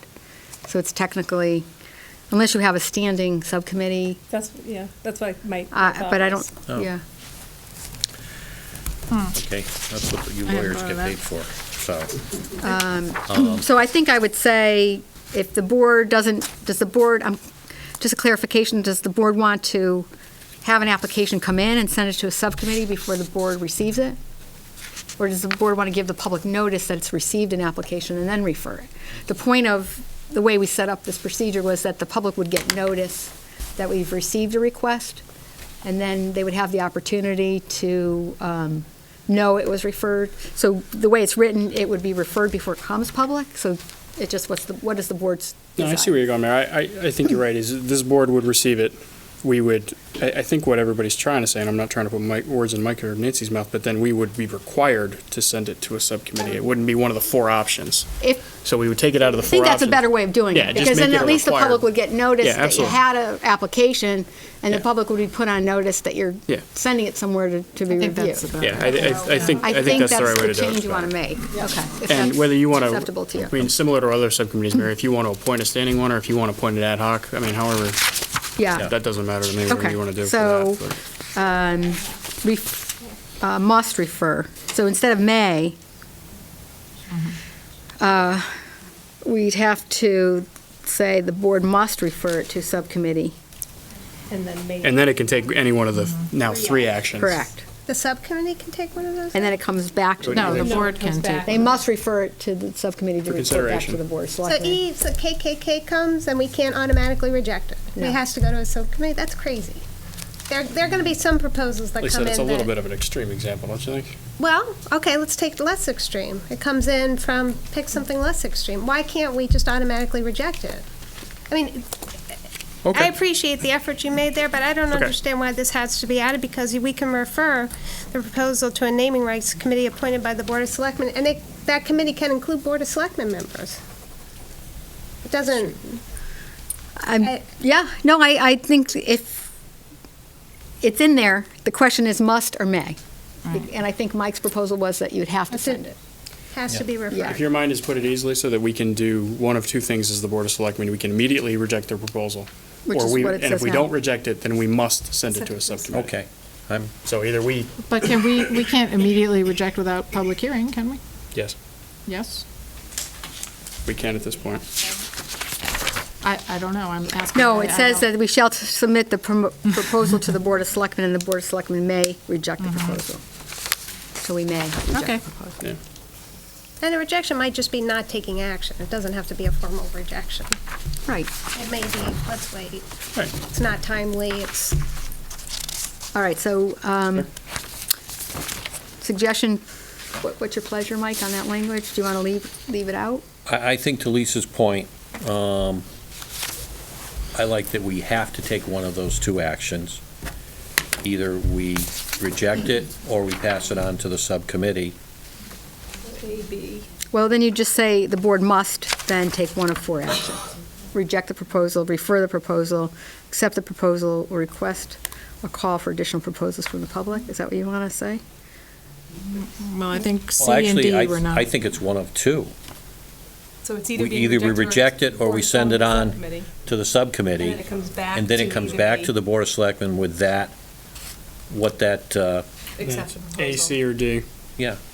So it goes A, B, and then A, B. A, C, or D. ACD. You got that? No. Well, I was counting on you. You had my back. This is why I was in favor of the moratorium. Well, let me just, let's do this one first, so then if we could take them one at a time, and then maybe, is this on Question this? on this Okay. My question is, what happens to the request a call for additional proposals from the public? Like, we're considering building a senior center. Someone may come to us and say, well, I think it should be named, called the Eno Senior Center, in keeping with the Eno Memorial, even if we put it at a different site. Then we have two choices. We can either reject it or refer it to a committee. But with a new building, a senior center, I might say, well, I'd like to hear all suggestions from the public. And we do a call for suggestions before we refer. I mean, how would you, We can give how that. would This, that? this is only for existing buildings.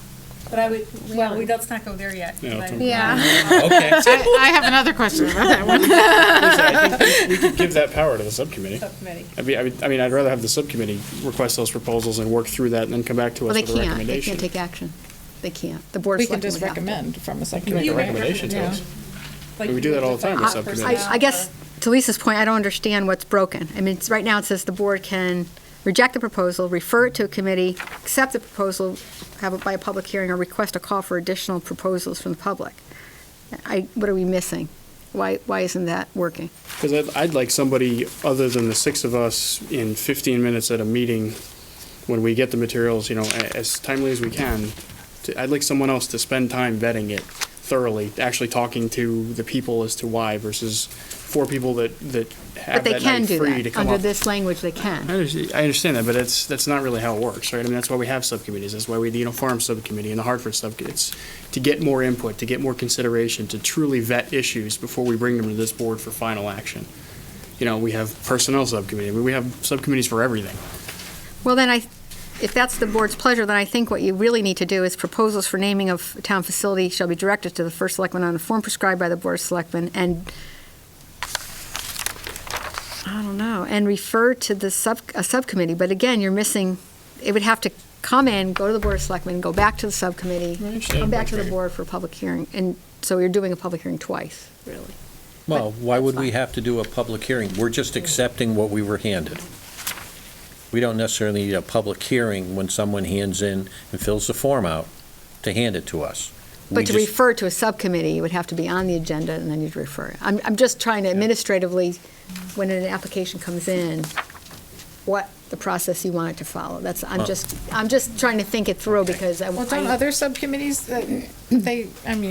I've sit on subcommittees that handle issues before they come back to the Board of Selectmen. I think that was my original So intention they're- about putting this at the I'm- very beginning of this whole. That's my understanding of how process. some of that process works. I mean, we certainly see things on subcommittees before they come back to this board. Yeah, and I think, you're right, Cheryl. I think the reason that it was given to the Board of Selectmen first before the public hearing is that the public would, again, be on notice that we've received the application. It can go directly to a subcommittee, that's not a problem, but the public wouldn't have notice. Again, the first time it would be on the Board of Selectmen agenda when there's already been a decision by the subcommittee. And if that's what the board wants to do, that's fine. Administratively, I'm just trying to understand, if we do this, what I'm going to do is I'm going to get an application, it's going to go directly to the subcommittee, they're going to have a meeting, they're going to come up with a recommendation, yes, we recommend, it's going to come to the Board of Selectmen, now you have a... And then we're going to have a public hearing. Yeah. Yeah. So, but you're already going to have a decision made.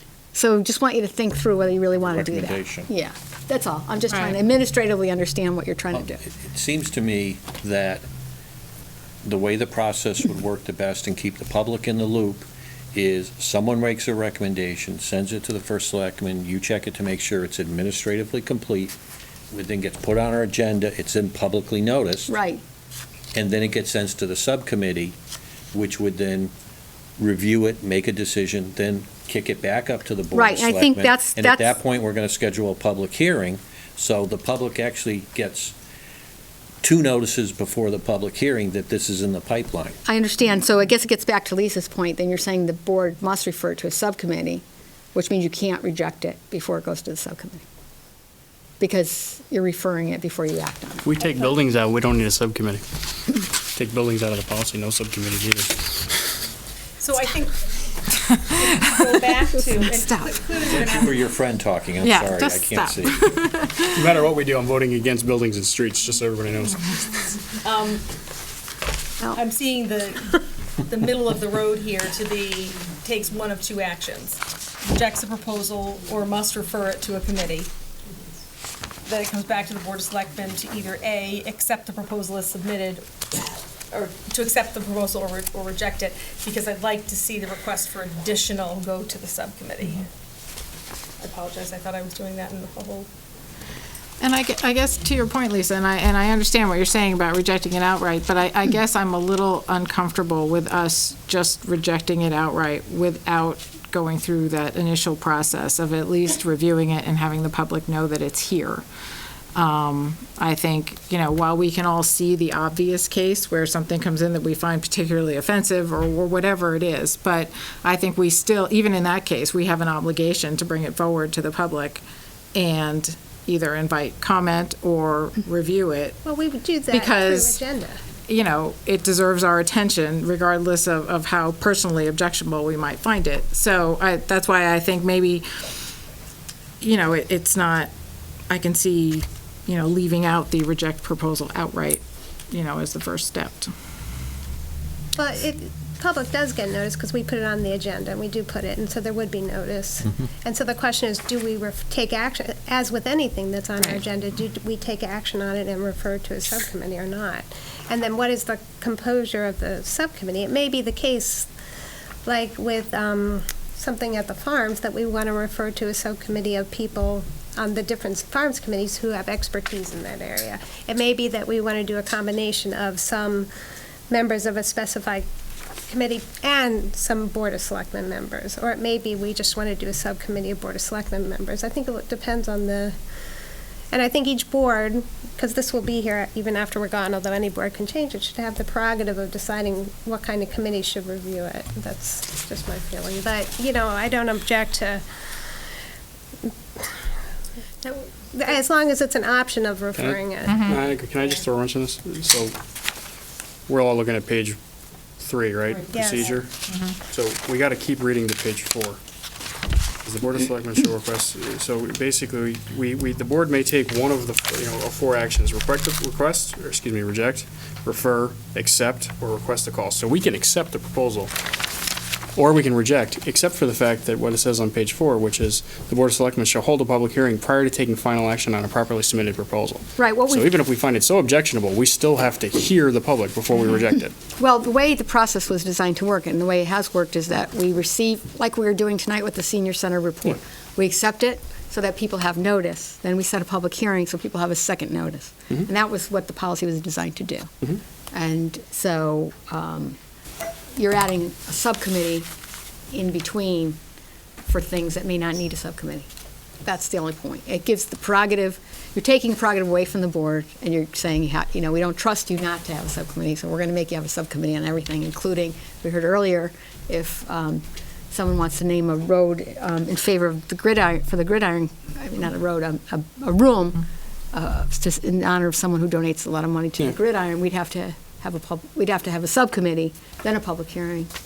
That's just, again, just so you understand the practicality of the process. It's just adding another thing. And it's 2 Board of Select members, so it's not, to Lisa's point, you're not really getting any diverse of opinion. You get the same opinion that you would get with 6. We can be pretty diverse. When we talked about the idea of Look how long we're talking about this. hero.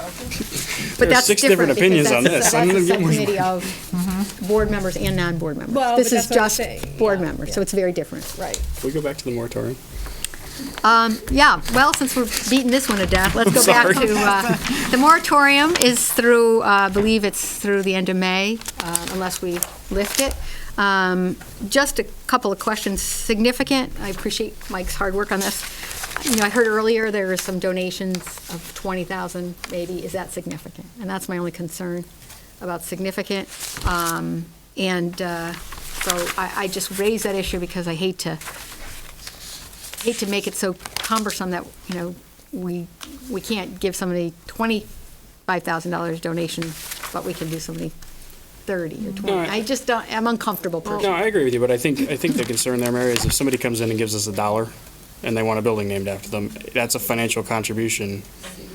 And how, so again, everybody's got a different opinion of significant, but significant seems to be at least somewhat of a reasonable benchmark. Yeah, versus again, no- it's just a question no of benchmark. what's significant for Yeah. some individuals, different than significant You for could financial. put monster Well, I think concert, well, I don't want to put words in your mouth, Mike, but did you mean significant within the prerogative of the board? What we see as I significant? was thinking or- more than $1, and I didn't want to get into a bidding war. Well, no, I'll do 2. No, I'll do 3. Yeah. That's what I was trying to avoid. Yeah, no, I know. I just personally, I don't know what that would mean. Well, that's a very good point.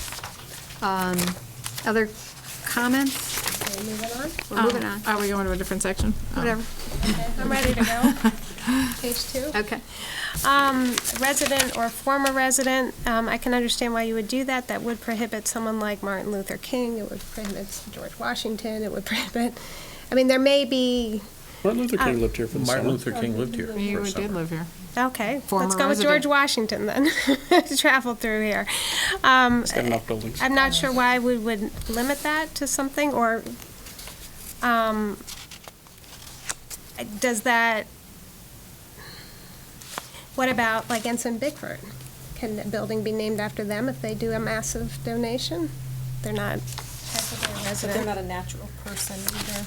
Right, so we wouldn't And be I able was- to name something Right. after a Right. company? Right. When I wrote this, I was not looking at any new construction and new roads are typically handled by planning as a new road, so that's not part of it. What about for a new town building though, Mike? It's a new building. So what naming rights? Under buildings, I put existing town buildings. Right, so what if we were to build a new senior center? What would that fall under? It's a new building, and if somebody gives us significant dollar, we can have that discussion. But it kinda wouldn't be show me the allowed. money. Under, But it wouldn't be allowed. It's not disallowed. Where does it say? it only says existing town-owned buildings. So can I, So new buildings would not. I'm sorry, Mike, that was one of the things I was going to disagree with you about, but that's, Go ahead, just- beat me. I don't want to beat me up. spat with you, but mean- I'm, Spat away, because I was going to disagree with him too. So before we go there, though, think, but right now, under the naming rights and recognition, is the naming of a town facility, building, or portion thereof in recognition of a significant contribution by the town by a natural person. So Ensign Bickford can't get the building named after them right now, because it says natural person in our existing policy. Yeah. Yeah, that could be changed. So, right, so that can't happen or if we now. want to say Or- natural person or, resident business, or, Excuse me, I have trouble hearing people, please. I need to hear the board.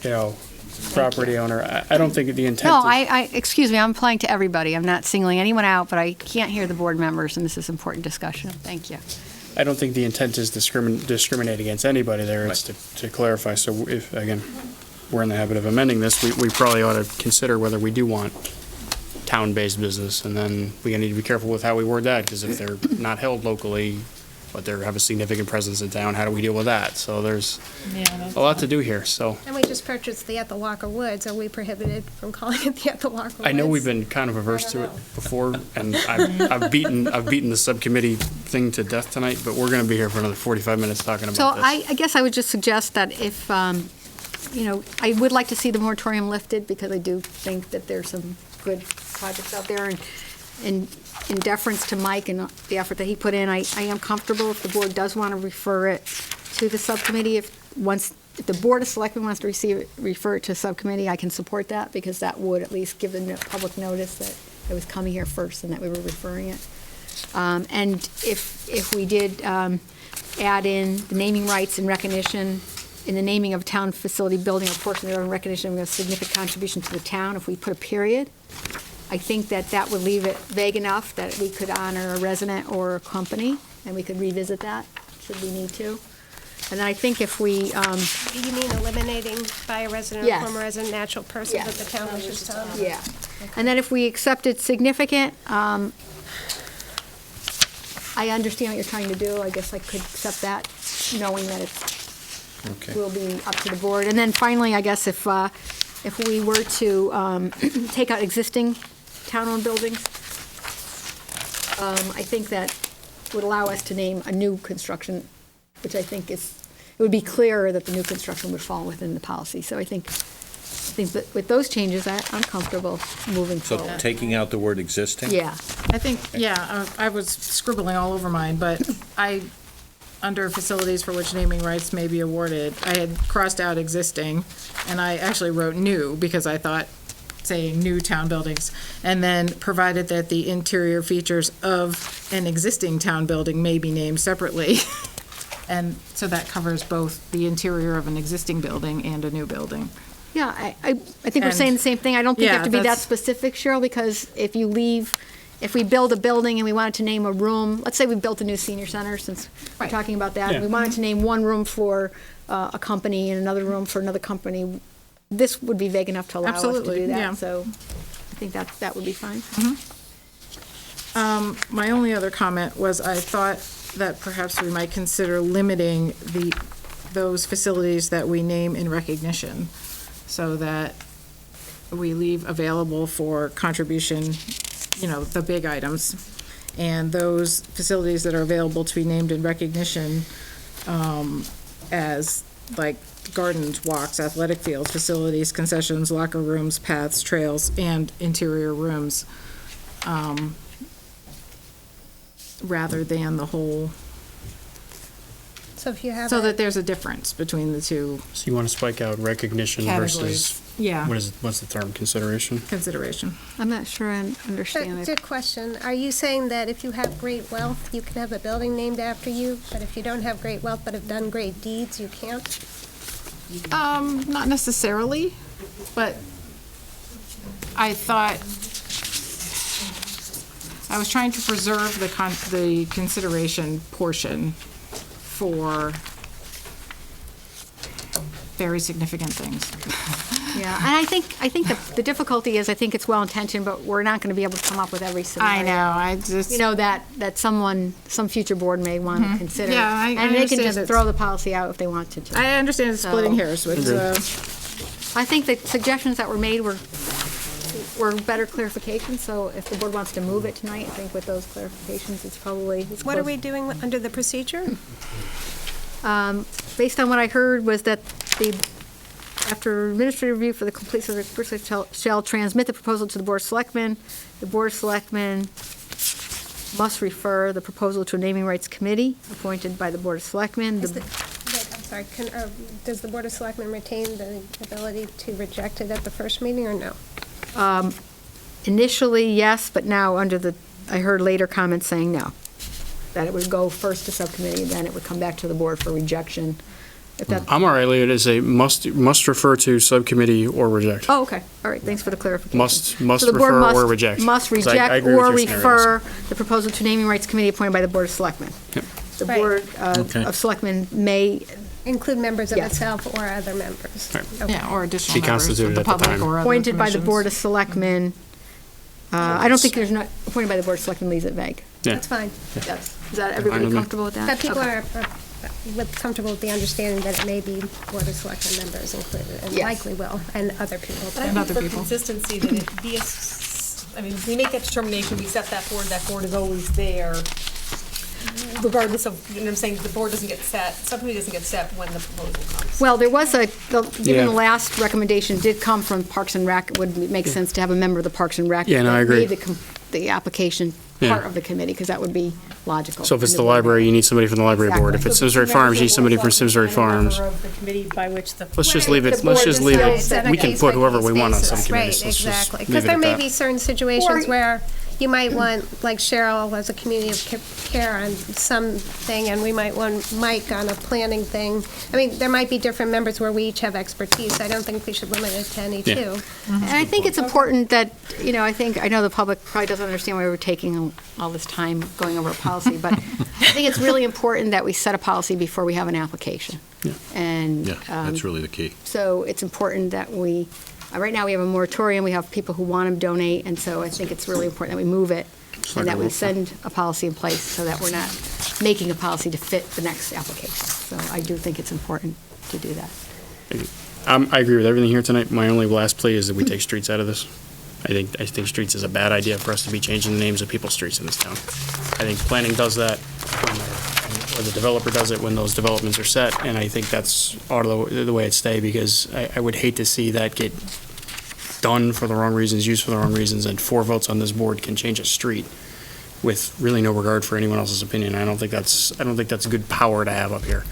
And Again, the reason I just don't agree with it. I know, I appreciate that. I think the reason it was here is the town does have streets. Yeah. The entryway to the Simsbury Farms, we do have things that the town controls, and that was an attempt to include those. So if you want to call it non-residential streets, I'll play ball. To me, a street, Simsbury Farms driveway is not By a street. which no business or resident resides, because that's the implication. That's how I was thinking of it. I'm not going to, I agree with all the work tonight. If it goes through, that's fine. I'll just vote against streets when they come in. But Well, that's. I can do that. I mean, we can do that too. It's absolutely It's a another way to do pleasure. it. I mean, hopefully the reason why we have the policy, it is dependent on us to make the right calls. And if we don't, the public has a right to not vote for us or hate us or object but that's kind of our job. Yep. My only concern about the streets was that it does sort of cross over into a planning function, and I would not want to see our policy, either usurping or infringing upon the policy of another board. And that's why I think, I might agree with Sean for different reasons, but, that streets shouldn't be in there. I agree, just as chairman of public safety, that we shouldn't be changing names a lot because Right. it does It impact the. causes confusion And so, but I would hate to limit this board or any other boards. What if something comes up that we hadn't thought about? I mean, the consensus here is if you come to us to change a street, you're probably not going to get 6 votes. Just hearing what everybody's saying tonight, but that doesn't mean That's there fair. might be something we haven't thought about, and we can say that every time. But I'm That's fair. flexible there. I'm fine with that. I think the rest of the changes I don't know, Mike, satisfy. you have more experience with planning boards. What's your feeling on the street issue? Well, I think in the last case, when we had one property owner, I think it was Malway, and we specifically said we needed in writing the approval of the property owner before we would even consider it. So it wasn't going to make it back on the agenda unless we had the property owner who owned that property approval, and we did have that. So, we did, in that case, I don't know if folks who later decided they didn't realize it, but there was a letter in writing from the only property owner who was affected. So we did do our due diligence, and in that case, the board had the information prior to the vote. So, But new streets are always named by. New streets are handled Developers. by the Developers. application. Yeah, so we wouldn't, development. they We could not involve come us. to us, right. Just Alright. want to take that down one more level, because the property owner may own a building, but the businesses that are in that are the ones that have the expense of the business cards, the letterhead, the billing, all Dictionary, that all kind that of stuff. stuff, so that we. correct, and it was on our agenda 3 times, and it went Right. to a number of places, and there was notice to the chamber. I mean, there was a lot of notice given, and we had no objection to it. So, again, it's for the next board with another request. I'm good.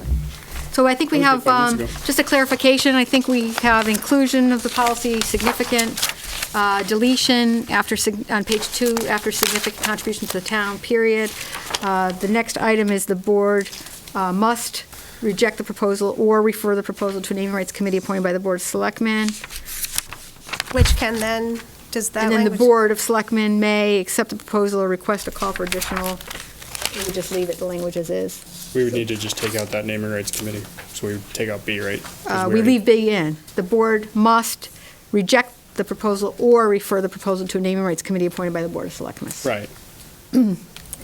Okay, so we're changing, okay, I understand what you're Can we doing. add, and may request a call for additional proposals for the public in that referral? Oh, Yes. So D becomes part of the A or B choice. Yes, So it's A, B, and D. yes. So one of three. So we get rid of C because we're doing a must refer. Right. Okay. We're And not then, gonna accept and may it. request a call for additional proposals to the public to the subcommittee. Fine. Right, and then once it comes back, we accept or reject. We take out on page 4, the existing language, the existing word comes out, paths or trails goes in, streets in or out. I didn't hear the consensus of that. I'm okay with it. I'm okay if it stays. I'm not going to support them, but I'm okay if it stays. Right, and that's your prerogative. And, as and then, that's it. Is there, can I have a motion to approve those changes? I'll make that motion. You have to change it? I have the change. Okay. I will make that motion Okay, for go those ahead. changes. Mike will make the change. I'll second Cheryl, do you it want to then, second yeah. it? All in favor?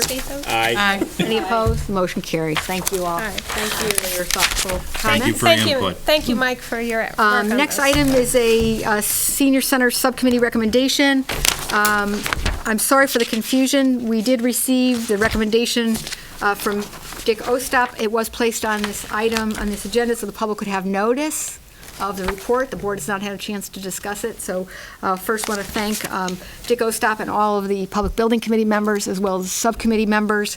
I think this serves, if there's a lot of interest, we certainly heard a lot of discussion, and so I would suggest that the Board of Selectmen set a public hearing for our next Board of Selectmen meeting for May 28th to discuss the recommendations of the report and therefore give the public ample time to review the report. Move that. Second that. Any questions? Just, yes. Can we post the report on Yes. the front page of the town Yes, we will website? post the report. And just make notice to everybody that that meeting is actually Wednesday as opposed to Monday because Yes. of Memorial Day I holiday. will be happy to send a letter to the members of the Public Building Committee Good thought. and to the subcommittee, letting them know that we will be discussing it at the May 28th meeting, to make sure there's proper notice. Thank you. That was always the intent of tonight's meeting, but I apologize if it wasn't clear on the agenda. And just in full disclosure, I will not be at that meeting. My brother-in-law is graduating from West Point, so I will not be here. Thank you. Just a clarification too from some of the public comment that the June meeting was not a public hearing, it was a special meeting. So just in terms of the process, I know we tried to outline the fact that we were holding this public hearing in order to have public comment. That meeting in June was actually a special meeting of the Board of Selectmen. So we got a presentation about the senior center. Right. And then there But we- was public comment Yes, there there, but was. it wasn't Yeah. officially a public Yes. meeting under the structure. Because the board did not take action. Exactly. We did get the report, so we'll have a official public hearing. And if you could have those minutes within this information too, in other words, if this whole packet's going on, What minutes? from the special meeting in June. Yeah, because these guys weren't on the board. You have the minutes of the vote in the packet. Right. You want a meeting of the last subcommittee report? Well, there was a special meeting of the Board of Selectmen about the senior center. So I just think in terms of the fact that there was public comment there, that could be part Sure. of the information. Thanks. Also, Mary, on the town website, there was some question about the building subcommittee minutes for people who didn't, I don't see them listed. Where, can you let me I will clarify that just and make sure? clarify with town staff, make sure that the Public Building Committee minutes are posted. So that anyone who Yes. has questions about what's happened in the past has a chance to review them. Yeah. I mean, sometimes they're listed under Board of Selectmen, they're listed Right. under different committees, but if we could just. Just for us new people, I know, not new anymore, right? Is there someone here tonight who is going to explain this vote to us? And Yes. because, oh, okay, because I kind of like to hear somebody explain what this means. Yeah, to, so just, I think Rich is here, Sawitsky, and Jeff Shea are here, so I just, maybe you could do a quick summary of what the report says, so that the folks. And just so the public knows what Yeah. they're actually commenting on, because, you know, we have to I just know wanted to what clarify we're- the process Yeah, first. no, so no, everybody I understand that. calm down that there's not a vote tonight. and Yes, not- yes, yep, I agree. Quick question from the public? Explain again. Will that selectmen meeting be a public hearing? Yes. And then will it be forwarded to a referendum or? That's what we'll discuss the process. The board will make a decision. What we'll ask the Board of Selectmen to do is make a recommendation for next steps. So whether it be, it wouldn't be voted on without, we'd have to run through the process. The Board of Selectmen can't appropriate money to build a senior center. They would identify the next steps. That's what we would have to do. And maybe staff tonight could explain the report, and we can have a full discussion at our next meeting. Who wants to take it away? Rich? Jeff? Don't all rush to the podium. Tripping over. Good evening, everyone. I qualify as a retired person now. This is way beyond my deadline. Keeping you up. First off, you heard from a lot of folks here that served on both subcommittees, and I really wanted to thank them. These folks did a great job. They attended a lot of meetings, ran informational meetings. They went and visited a number of places around the state, which is quite laudatory. The report gives a little bit of a background, and there are a lot of the pertinent interim reports attached to your package, as well as the minutes of the subcommittee. But basically, I'll be very brief. Essentially, what the subcommittee recommended is that a new facility be constructed, and that also they strongly recommended that a questionnaire, professionally prepared questionnaire, be done to get a broad-based response based on some of their findings. One of the things I think that the committee struggled with, and I know Mr. Kelly mentioned this before, is that we really have a lot of difficulty getting people to turn out at the various meetings and present their thoughts. And the outcome of an awful lot of those informational meetings, when you did poll the folks, was pretty varied. And I think the one thing that did come out of the study committee, though, is a new building is really what's needed. A new building could possibly be at Eno. But their two recommendations were A, a new building, and B, a professional poll.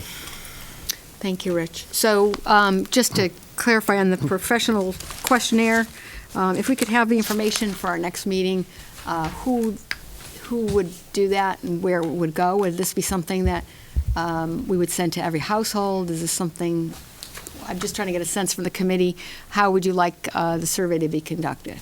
And I think the framing of the questions are important too, because we want to give assurance that these are objective questions. So we would need to answer those questions. How much would it cost? Where would it go? And who would be responsible for making sure that the questions are as objective and as fair as possible? Yeah, I know Hiram in the planning department has done one of these before, so we would probably work closely with them. So if we could get that information for our next meeting, so the public will have that opportunity to comment as to whether they think that's a good idea or not, that would be helpful. Lisa. Mary, and I'll just direct this to Hiram. Hiram, do you see any need to update the town survey? Should we do a comprehensive survey that includes the senior session questions, or do you feel the town survey is still valid? I think it would be very cost-effective to do that, Lisa. And I think the last time we did it, I was impressed with how those questions were phrased. They really took the ball and ran with it. They brought back to us the questionnaire. They did a statistically defensible survey, a telephone survey, in a very, very specific manner. And I think that's probably a lot more effective than simply mailing cards to every single household. That's a good...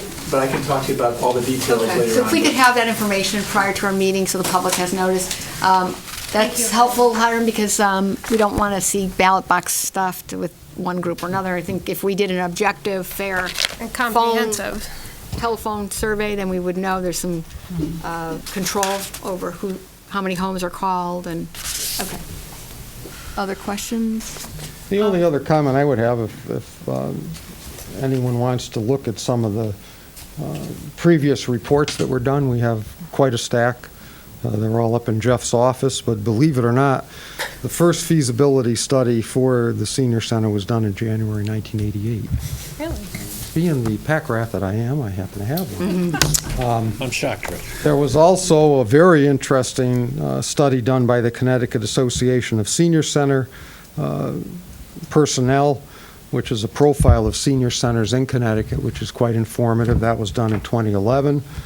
And then we have our needs assessment that was done by our consultant, and we also had the site assessments for the various sites, as well as a feasibility study with costs, and a summary of the centers that were visited. So there's a lot more background information I didn't want to totally overwhelm your package, but that information Yeah. is available And for thanks, those Rich. of you that want it. Perhaps we can put a PDF file on, of all of each individual document for our next public hearing, so if folks will be able to access the data online. So if we could do that, that would be great. Thank you. Any other questions, Sean? Just as part of the process, at some point, we need to sit down and figure out how we're going to pay for this thing too, because it's nice to endorse something, but if we don't know how we're going to pay for it, there's no point in endorsing anything. And, we've got the pressure of the capital schedule with Henry James continues to get larger and change, and there's lots of needs, and then there's additional needs that keep, coming, and trails and all this good stuff, but, we've got to be able to pay for whatever we all recommend. So while we don't need a final decision, it's way out on the capital schedule, and we all know it's there, but, we don't spend an entire budget here and talking about it. And, Right. we need to kind of move that discussion up. And even though it might be in an out year, and maybe that's with the Board of Finance, with the Board of Ed, I don't know how we do that, but I think that needs to be part of the next steps. I agree with that. A And joint that's- meeting with the Board of Finance at some point would be appropriate. So I will communicate with the Board of Finance and let them know, and if they would like to have a joint public hearing, then we'll invite that as well. Because what I don't want to happen is we endorse a $7 million one building, and we could direction, pay we for go three. another. It's. Okay. I will communicate with the Board of Finance and see if there's an interest in having them participate in the public hearing as well. That'd be a good thing. Any other questions? Thank you very much. Thank you very much, Rick. And thank everyone for their comments and hard work. Next item is to review and possible action on Town Hall, Enum Hall summer hours. Lisa, this came from Personnel Subcommittee. Just want to review it. It was put on this agenda because the board did not want to take action at the last meeting. The reason we didn't want to take action at the last meeting is we wanted to make sure it was on our agenda twice so that the public would have notice. We did ask Mr. Cook, which he did do. Thank you for sending out a press release. I noticed that Chamber did send out, forwarded to their committees too. So we wanted to make sure that the public had adequate notice that we were considering it.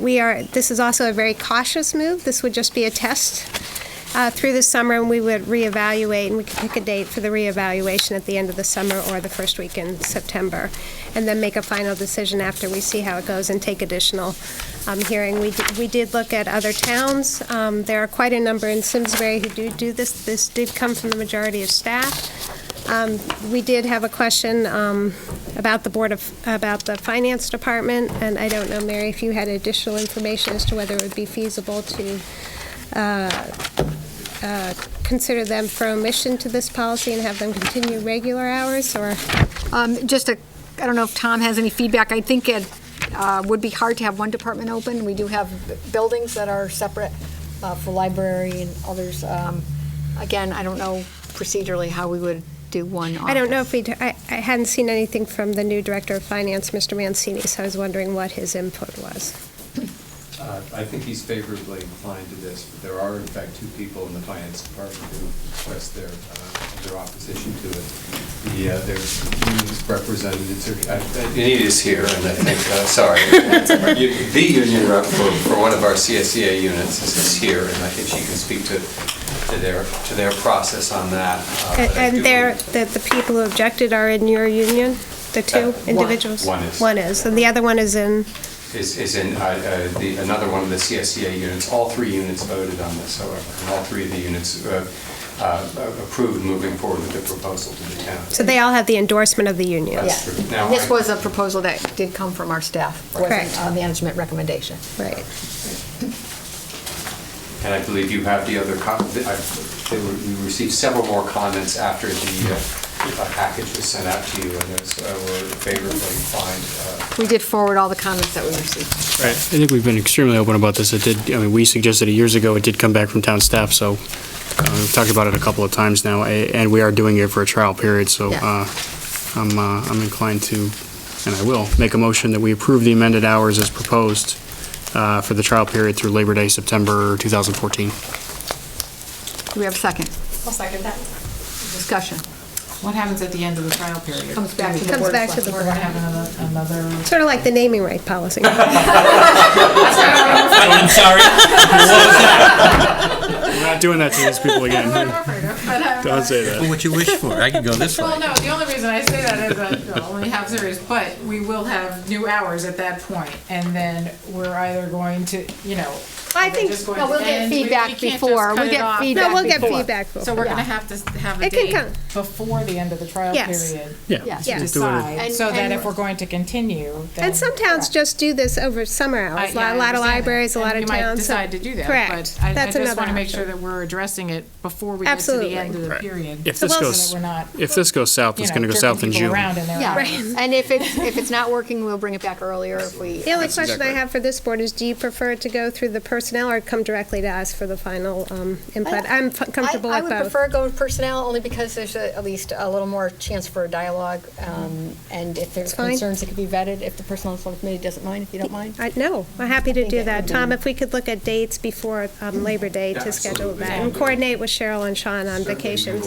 We will be gathering data from the users of town services as to whether or not it's. Yeah, and I just don't want to be ambiguous at the end. Yeah, So, right. No, you exactly. know, Exactly. I like the double notice, and I don't know We gotta if do that's an idea we can something do September. next time. Absolutely. September So, 1st. sure, it'll do the same thing, Exactly. it'll initiate people's input.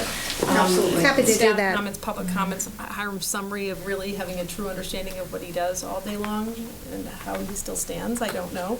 But that was really helpful to understand how much Sure. time folks are putting in. Sure, I'm happy, I mean, the Board of Ed does that as a regular basis. They do 2 notices so that the public has notice on the first one, the second one is the hearing. So I think that makes a lot of sense, particularly with something as important or significant a change, so that makes a lot of sense. We have a motion, we have a second. All in favor? Aye. Any opposed? I will abstain since I am a town employee and will abide by what the board votes on. Next item would be accepting gifts to library in the amount of $7,000 from the Kelly family and $2,500 from Simsbury Bank in honor of Anthony Basiglio. For those who were able to join us in the Innovators Workshop and the establishment of the library's 3D printing lab. Yes. Some of us got bracelets made by Nothing the on my 3D wrist. printer. These are free at the library.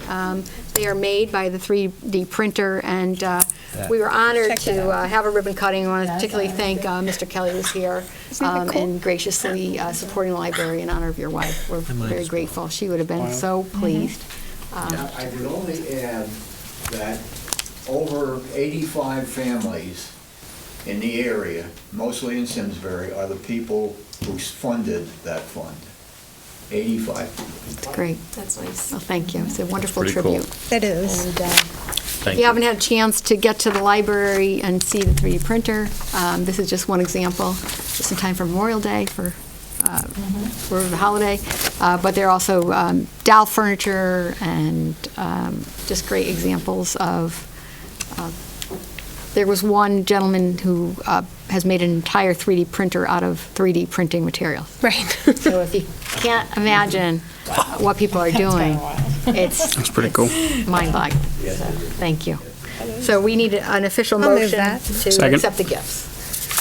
You catch that? That was quick. Yeah. That was Lisa and Motion, Sean. second. Lisa and Sean. Did that? Lisa and Sean. Lisa, More Sean. It's all done by a 3D printer.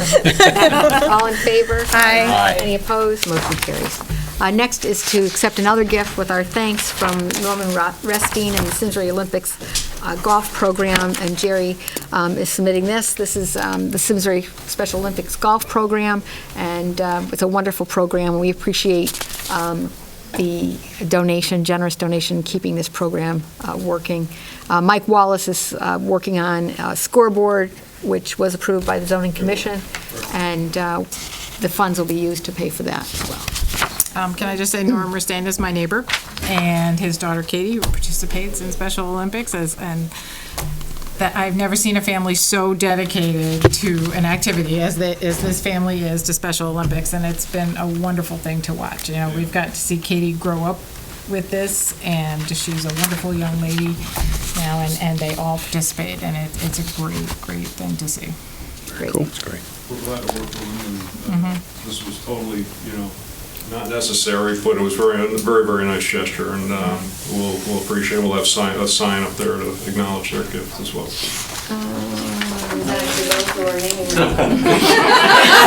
I retract the last statement. La, la, la, la, la. Can I have a motion to accept the gift? Move that. I will second that. All in favor? Aye. Aye. Yeah, thank you. Next item is to approve the recommendations from the Simsbury Farms Complex Committee and Culture Parks and Rec Commission for a complimentary green fee policy and fee policy for Simsbury High School golf teams. We did not approve both of these recommendations earlier. I do want to thank the Parks and Rec Commission for trying to be innovative in light of our circumstances and trying to find money. I don't think we have found it, because I think that the proposals for the high school fees certainly had some cautionary information from Dane Street. So, Jerry, I'm assuming that Dane did communicate with the Board of Ed? I'm sorry? I'm assuming he did communicate this recommendation to He the Board did, of Ed? yeah, So I don't know why there seemed to be some confusion, but I know that the staff was informed. Okay, I just wanted to make sure on the record. Actually, when it was first being discussed, I made him aware of it, and spoke with Work with Claire today about it, and, just go over the details of it. Mary, I also sent an email to Matt Curtis, Lydia Tadone, and Chris Kelly, who are the two parties, the chair and vice chair, and the superintendent of schools. Great, thank you. And I also spoke with Principal Sullivan and Mr. Street as well. Okay, thanks, Lisa. So these two items are back before us, even though the board did not vote on these previously. I didn't know if there's any interest. First is to add additional employees of the Pro Shop or golf maintenance staff who work a minimum of 15 hours a week, and visiting park and recreation or golf directors. I was comfortable with the initial list, so I'm comfortable with that. And I think the Simsbury High School fee proposal, it's a lot of noise for not a lot of revenue. And so while I appreciate the Parks and Rec Commission being innovative, it's probably something we don't need to pursue. I'll open up for discussion. Yeah, I agree. It's $1,500, but why are we going to charge high school kids $1,500? I mean, we're going to charge crew kids, for the access to the driveway. We're going to charge the swim team, Actually, well, why are we, We do charge them. No, but we're. I It doesn't feel right. I mean, this is one opportunity to help the high school kids out with a sports program where we can't help other high school kids because we don't have the facilities. And if if they could swim in Simsbury Farms, we'd probably let them swim there for nothing, because we'd find a time for them to swim there, and it just. also, that's consistent with the comparison Jerry did. All the other comparison towns for public courses, they all get it comp. And I think that Susan Salina made a good point, is that it's not exclusive use, unlike if you use a pool or a rink. If we're shutting During down the this, course, other yeah. people can use it, and speaking with Mr. Street and Mr. Sullivan and Jerry, it was conveyed to me that they work with the golf pros very carefully, and if it's a particularly busy day, they don't go out. So they have a great working relationship, and also to Susan's point, do we want to get into this tit for tat? We use the boathouse for our camps. Do we want the boathouse to charge us? We use camp stuff to do. Do we want Central School? I mean, we could go that route, but my goodness, it's sort of robbing Peter to pay Paul. Right. You make is a good one. The fact that those are public and,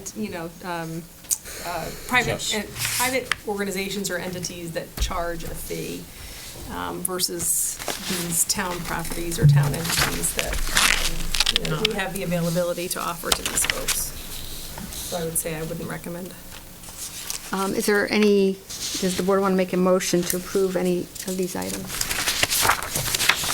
For the pro shop and golf maintenance staff, how many people are we talking about? I'm sorry, I was not at the meeting in April. Golf maintenance, probably at the most would be 6, and staff probably 4 or 5. Jerry, I didn't see the comparison on the sheet for maintenance at different, where is that? How does that compare with other courses? Yeah. Is that a benefit allowed by other courses? Most of them, they didn't really talk too much about, part-time and seasonal. Was more, they just really grouped everyone, together. But I didn't see maintenance at all. Is that? Oh, maintenance, I'm sorry. Yeah. In the comparison, I was just wondering. It was basically superintendent, assistant superintendent. So no other towns offer it to comps for maintenance people? They do. They do. Maybe I'm looking at the wrong sheet. No, I don't have it. It's over here. So you're talking about Is that the staff? That would be the staff part. But that's the Golf Pro staff. Yeah, under That's different than superintendent. Different than maintenance. Under superintendent is the one I'm referring to. Over here. Oh, there is a couple staff. Where is it? Park superintendent, third from the bottom. Westport, Superintendent staff, yeah, New Britain, where two. where it has. Right in the middle. Oh, right in the middle. Right, the third one down. So that includes the maintenance folks? Where is it? And if you're only talking about maintenance on the Golf Pro course, you're That's not correct. talking about That's correct. all the maintenance people at Simsbury Farms. And so it's Golf Pro plus staff, which includes maintenance? Yes. Is that what you're saying? Golf Pro and staff, the Golf Pro staff includes, that's the pro shop staff. The next one down, superintendent staff, that's the maintenance. So we had two functions up there, the pro shop staff and then the maintenance staff. So that's how the survey's broken down that way. I guess I'm a little concerned that there's a lot of people who work up there at the farms, and now we're singling out a group that only, as you say, works on the golf course. And if I were, a pool employee, and then, my friend says, oh, well, I, take care of this green, I get to go for free, but you have to pay, that doesn't sit well with me. That's a good point. I think that, by singling out golf course staff, we're kind of differentiating between employees who otherwise would have the same function. So, and that doesn't sit well with me. Yeah, I think you make a good point. I think the reason I supported the previous list was the golf professionals and the golf course superintendents, part of their job is to see what the condition of the course Right. is. Yeah. So I understand I think that for there's a the professionals, differential, yeah. so for me, that first list is very comfortable because it's a limited number of managers who are skilled at understanding. But I think we're talking about summer help, and how do you tell one summer kid he can play free and not? And the other ones can't. Yeah. And So I'm not just- comfortable with the second. I just don't think that's fair, so I would not be comfortable with that. Anyone want to make a motion to approve it? I move to approve the list as proposed at the top. Oh, we already did. Oh, we did that. I wasn't at that meeting, that's why. So is there any I additional? would have approved it as I was here, so put me down for an aye. Sorry. So I guess just for clarification, is there any additional action the board wants to take tonight per this request? No. Seeing none, we'll move on to the next item. Thank you, Jerry. Next is to approve the request from the Simsbury Performing Arts Center for the town of Simsbury to co-sponsor the July 3rd fireworks display with a contribution of total cost from the Master School. And I want to recognize Ray Langen, who's here from the Master School. Ray, welcome, and Dave Ryan. This is very generous, so thank you for this generous gift. And it's consistent with what the town has done in the past. The town has sponsored the fireworks as a town event, and it has received funding from sponsors. So this is consistent, exactly what we have been doing in the past. But now that the Performing Arts Center is no longer a town entity, it would now require Board of Selectmen approval as a sponsor of the event. Now we can let them put up the banners. And the banner? It would now qualify for a ban. Can I do a 30-second commercial? Absolutely. Larry? Yes. Can I do a 30-second Yes, commercial? please. The Master School has been in town for over 40 years. And really, in a lot of ways, we've been silent and kind of up on the hill and away from most people. And I think we've enjoyed many of the benefits by being in the community. And it's our turn to say thank you in a small way back. And hopefully it's the beginning of a longer-term relationship where we can say thank you in additional ways. So I appreciate the work that the board does and your diligence evidenced by tonight's long meeting. And thank you for giving us an opportunity to be part of the community and to give back in a small way. Thank you. Thanks for being here tonight. Thank you for your generous. I'm assuming you'll accept it then. We will try their minds. Does anyone want to make a motion to? I will move that. Second. Sponsorship of this fireworks. Sherry got I'm it. sorry, just for clarification, Leslie, did you get the clerk? Lisa and Cheryl. Yep. Okay. Thank you. We have a motion, we have a second, all in favor, say aye. Aye. Any opposed, motion carries. Thank you very much. Thank you. Next item is appointment of Patty Hippa with our thanks as a regular member of the Historic District Commission. I'll move that. Second? All in favor? Aye. Thank you. Other business, couple of updates. First is an update on Simsbury Farm Special Revenue Fund. If you recall, we do have a subcommittee made up of representatives of this committee and the Board of Finance and Parks and Rec that will be meeting, has been meeting, and will be meeting on May 27th to again review the recommendations of the Special Revenue Fund. So we will anticipate a recommendation moving forward. But for this year, we're working with the Finance Director to get a final expense itemization, and I thought we could have Jerry here tonight just to tell you how things are moving this year. So, Jerry.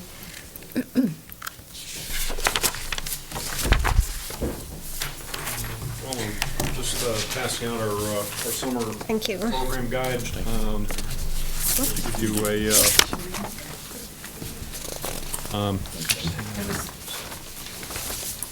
Was here when we got here. It was here when we got, yeah, it's on the desk. But in the memo that I believe was included in your packet, basically we, to date, shows that our expenses year over year, again through the 10 months of the fiscal year, are up $66,407. The largest item in there is in the golf course, and the biggest deficit there, the biggest expense there is the area of we have 4 full-time salaries that their salary increases were not funded into the budget, and apparently they are going to be at some point. That's going to be resolved. I talked to Joe Mancini today, and I guess that will show up in the fund as a revenue. Yeah, that's what the board discussed during our budget process is the year-end transfers for salary account. It was put back into the general fund instead of reappropriated, so that Okay. will come back as a transfer. So the board's aware of that Right. change. Okay. So that will show up to help offset. It'll help offset Yes. somewhat. I mean, certainly won't Yes. solve the whole problem, Correct. but that's I think why the golf course seems to stand out. And on the revenue side, year over year, camps and programs are up $2,249.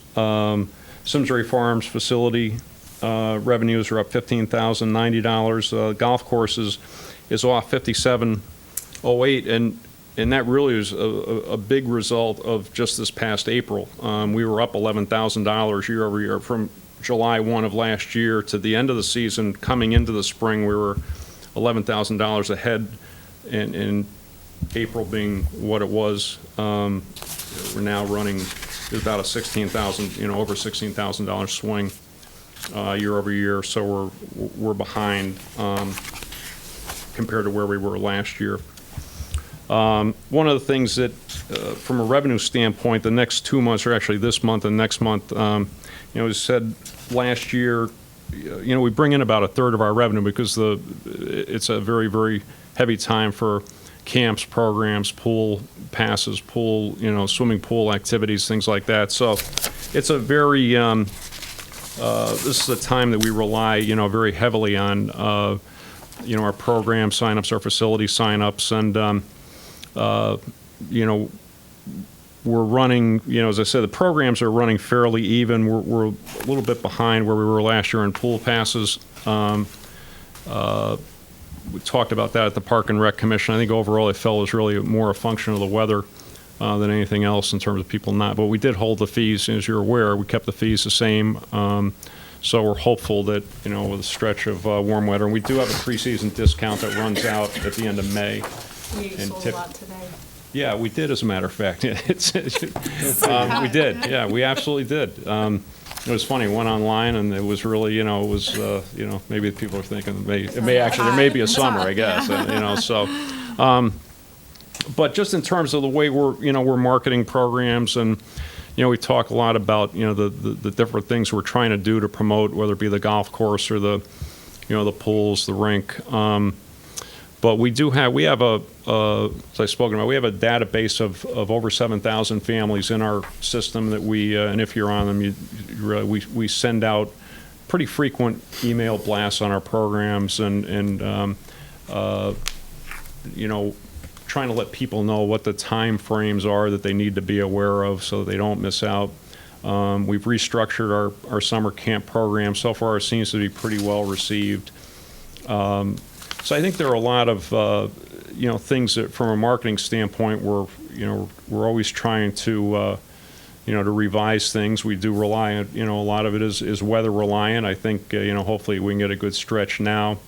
I will say at the golf course, it seems like even when the weather is marginal, people are coming out. I mean, I think they really want to be out there, and some of the specials we've run were being very well received. We're seeing new people up there from out of town, and every indication is something, is starting to come back.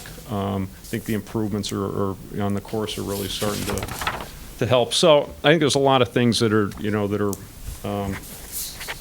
working for us. But nonetheless, we do have a deficit. The committee, a serious deficit, and the committee has met about 2 weeks ago and had a tentative set of recommendations, and I think they're going to meet again on the 27th or 28th, and I think probably try and have something, to you folks and to the Board of Finance soon in terms of, how that fund should be, how the deficit should be corrected, and how it should be corrected really once and for all, and so that we're not always revisiting that problem. Thank you, Jerry. Questions?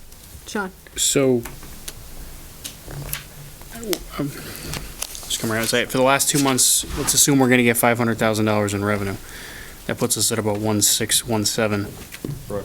And so, I mean, we're shooting for almost a $300,000 deficit, based on the math, right? In the mid-twos to pushing 3. This year, probably the same. I mean, the same as last year in the 170 to 190 range. So, okay. Help me with the math then. Is that because of the transfer? Yeah. And the based on, transfers again, are- we're comparing what we did, if you take last year, the revenues that came in last year, and you assume they were going to be roughly in the same ballpark. Yeah. We're probably looking at the expenses will there won't be any over expenditure. But it's more the bigger question is on the revenue. So we're trying to gauge on what we did last year and how that would calculate. I mean, at this point, is there any way to mitigate expenses, or are we beyond that point? Well, the problem is if you cut expenses, you're cutting revenue because you need the staff. Well, I guess so. If it rains for 2 weeks straight, I mean, there's nothing we can do. You still got to cut the grass, but. I mean, then the pro shop savings is going to be minimal. The golf course is pretty much, they're all, fixed expenses. Yeah. The only variable expenses are really the contractual, for the programs that we run, and the majority of those are paid out. And the way it works with the fiscal year, we bring in most of the revenue now, and a lot of it is paid out, for the summer programs, is paid out in the next fiscal year. So we've already paid out the heaviest part of our contractual payments for our programs. And so what the subcommittee's doing and what we have been doing since the budget process is looking at additional revenue that can be brought in through new programming, new initiatives, if that's like the basketball program that the town is going to be running. Cutting expenditures, see if there's any way to reduce because of the new building at Simsbury Farms or mothballing Simsbury Farms in the winter. Right. So, all those things Jerry's been tasked to look at with our finance director and see if there's any ways to either increase revenues through additional programming or cut expenditures or right-sizing the department if, maybe the revenues that we've seen the last few years are really the only revenues we're going to get out of that place. And that will make for some choices for the public as to whether we roll back some of the programs or subsidize the programs. What's the right level that the taxpayers want to pay for? Because obviously, the revenues that we have projected don't seem to be, the expenditures are within budget, but the revenues don't seem to be what we're anticipating. So those are some tough conversations. The only comments I hear, and I think we talked about this a while ago, is that, as we have fewer kids and more older adults, that the older adults that I see, like, at Aging and Disability or some other committees, complain that there's no time for adults to swim. And it seems to be a big issue with people who either don't have kids or retired, want a place they can swim during the day where they're not bombarded by, inner tubes and, screaming Flailing children legs. and flailing legs and getting splat. And and I have to say, it's like the only complaint I ever hear repeatedly is, from adults. No, I understand, and it's kind of a balance, that you try and strike, and we've tried to actually expand. There's not a small group, but a fairly small group of lap swimmers. People just like to swim laps, Right. and they don't want. You can't be swimming laps with kids with the noodles and everything else flying around. And at the same time, it wasn't that long ago, we went through a period where, people said, well, it's really not much fun up there. I'm really not gonna, I'm not gonna go. And so we really tried to, re-energize it. And I think we have Music Mondays now. They got a DJ, and they get, now some of the people, that doesn't fly. There's people on the golf course don't like it, but we say, hey, listen, this is a all-encompassing facility. This isn't just for for. So it's a balance, and we're even trying to use Memorial a little bit better, to accommodate. And maybe, Jerry, there's some I'm only saying that because that's just what people say to me, valid. And I think maybe it's worth, having social services and senior center look at some options. I mean, to reduce programming and allot time if it's not used isn't economical either. So we have to determine what the interest is. But I think you have like swimming lessons in the morning, and then you go right into recreational. Have a discussion with our senior center director and see if there's any other options that maybe you two can work on. But it's a balance. It's a balance. There's no question. Yeah. Well, I only bring it up because Very a valid. couple of people mentioned it That's to me, valid. and that's what they're saying. Thank you. We'll see if we come up with anything through the senior center. Okay. Any other questions? Thank you, Jerry. Great, thank you. Thanks, Jerry. Jerry did do a report also on some open space needs, but it is not on our agenda this evening, so we'll put it on our next agenda, so we won't have any discussion tonight. The next item, just for information purposes, is that the WPCA, Water Pollution Control Authority, did transfer $20,600 to fund a consultant report from their sewer fund to cover an engineering report to look at the town's compliance with various phosphorus limitations and state requirements. So I thank Tony Piazza for his information. If anyone has any questions, let me know. Next item is the agenda, the regular meeting minutes for April 16. Can I have a motion to approve? I'll make that motion. Do I have a second? Second. Any corrections, changes? Yes, I had a question for Sean. It says absent were Sean Askham and Cheryl Cook. Others in attendance included Tom Cook and Sean Askham. Yes. Yeah, I was not here. Okay, so That's magic. Delete. page 1 of 23. Thank you. So Might have been Sean Kimball, but it eliminate the wasn't Sean second Askham. Sean Askham. I believe it was, just delete it. I think it was Sean Kimball, but we'll just. So change Sean Askham to Sean Kimball from the second. Any other corrections, changes? Hold on. Let's see if I got I any did more. not have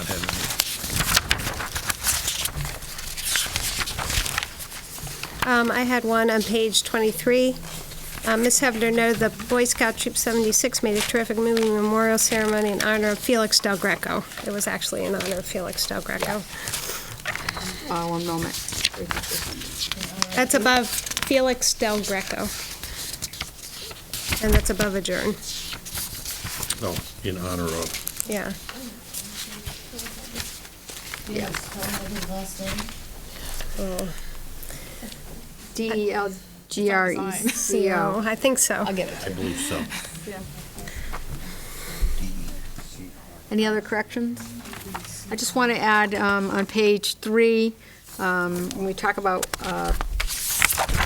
Bridget Cazzetta, that we want to make sure that her name is in there, so that it is in there. So I don't think we have to repeat it every time they mention Bridget. So never mind.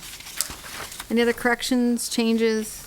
All in favor? Motions on approving it, I missed Yes, can I have a motion on approving it? I'll move it. that. I'll second that. With corrections, all in favor? I'm going to abstain. I'm abstaining as well, I wasn't here. Cheryl and who? Sean. Sean Askham.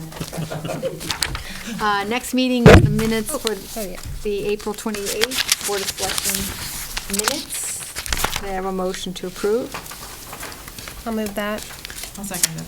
Corrections or changes? Yes, I have On page 1 and page 2, there seems to be duplicative language. It says, Robert Kalishman, 971, thanked the board for allowing him to address them, and then on the second page, the same thing, delete one of them. You did, it's okay. And then on page 6, under H, accept the resignation of William Fisk, can we just put that as a regular R as opposed to a copyright R? Oh, yeah. And same, just R, Just an R. not the, Just like the Ds above it. R, open paren, R, close paren. yes, and same in I for Diana Fisk. They're not registered trademarks. Thank you. Right. Are you sure of I'm sure that? they would like that. And that's all I had. Oh, I did have one more, I'm sorry. Just for consistency, I know that Mary and I every year get in debate over whether it's mill, M-I-L, or mill, M-I-L-L. But on the website, we have M-I-L-L. Yes. And here, it's written as M-I-L under public audience, so could we just, We'll do thank you. 2 L's. Page 1. Page 1. First paragraph under public audience, M-I-L-L instead of M-I-L. One, yes, third line under public audience. But in fairness, some people do M-I-L. Tomato, tomato. Right. After you said that, I've been watching in the newspaper as they do other towns, and Yeah. they use MILL Most of the time. do. So, But I know Paul and Mary are big fans of MIL, so. But we've had this debate for half a decade, so. I had never even looked Let's until not you let said that that. Yeah. We should keep going. So we have a motion, we have a second with the changes, all in favor, say aye. Aye. Any abstentions? I'm abstaining. One abstention. I was Thank not there. you. Any liaison and subcommittee reports? Yeah, I have Lisa. one. First of all, I wanted to thank town staff. I'm not sure who organized, I think it was Jeff and Mary for organizing. We did the tour of the new property in Ethelwalker Woods with the forest manager and with town staff. Mr. Roy was there. There were a lot of people there, but it was just, it's a phenomenal property. You walk in there and it's magical. You see nothing. I mean, it's just, having read 2 biographies of Theodore Roosevelt, I am proud that this town voted for that. So that was very exciting. I want to thank Mary for organizing that.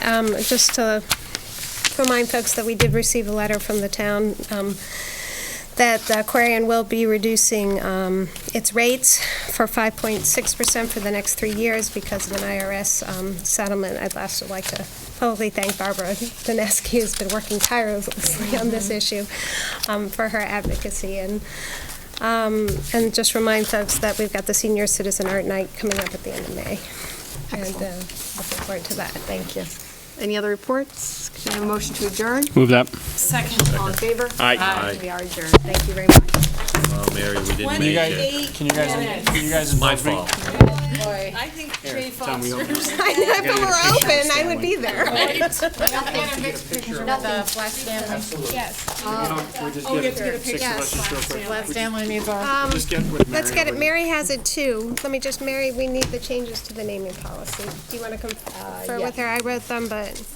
Okay. All right, wait, stay where you are. What do you say where I am? Are you sitting or standing? What are we doing? Put your shoes You're on. holding Flat Stanley. What? To get in with Flat Stanley? Oh, hold on. I took off my shoes. Hold on. All right. Flat Stanley would like to speak. 5 Now has minutes. a vote? 5 minutes. That's good. Can you see Flat Stanley? Yeah, I can, let's just get the focus there. I need one more. Hold on. One more. It's not my hands. That one doesn't go out publicly. We're just right over the shoulder. Right over the shoulder. Only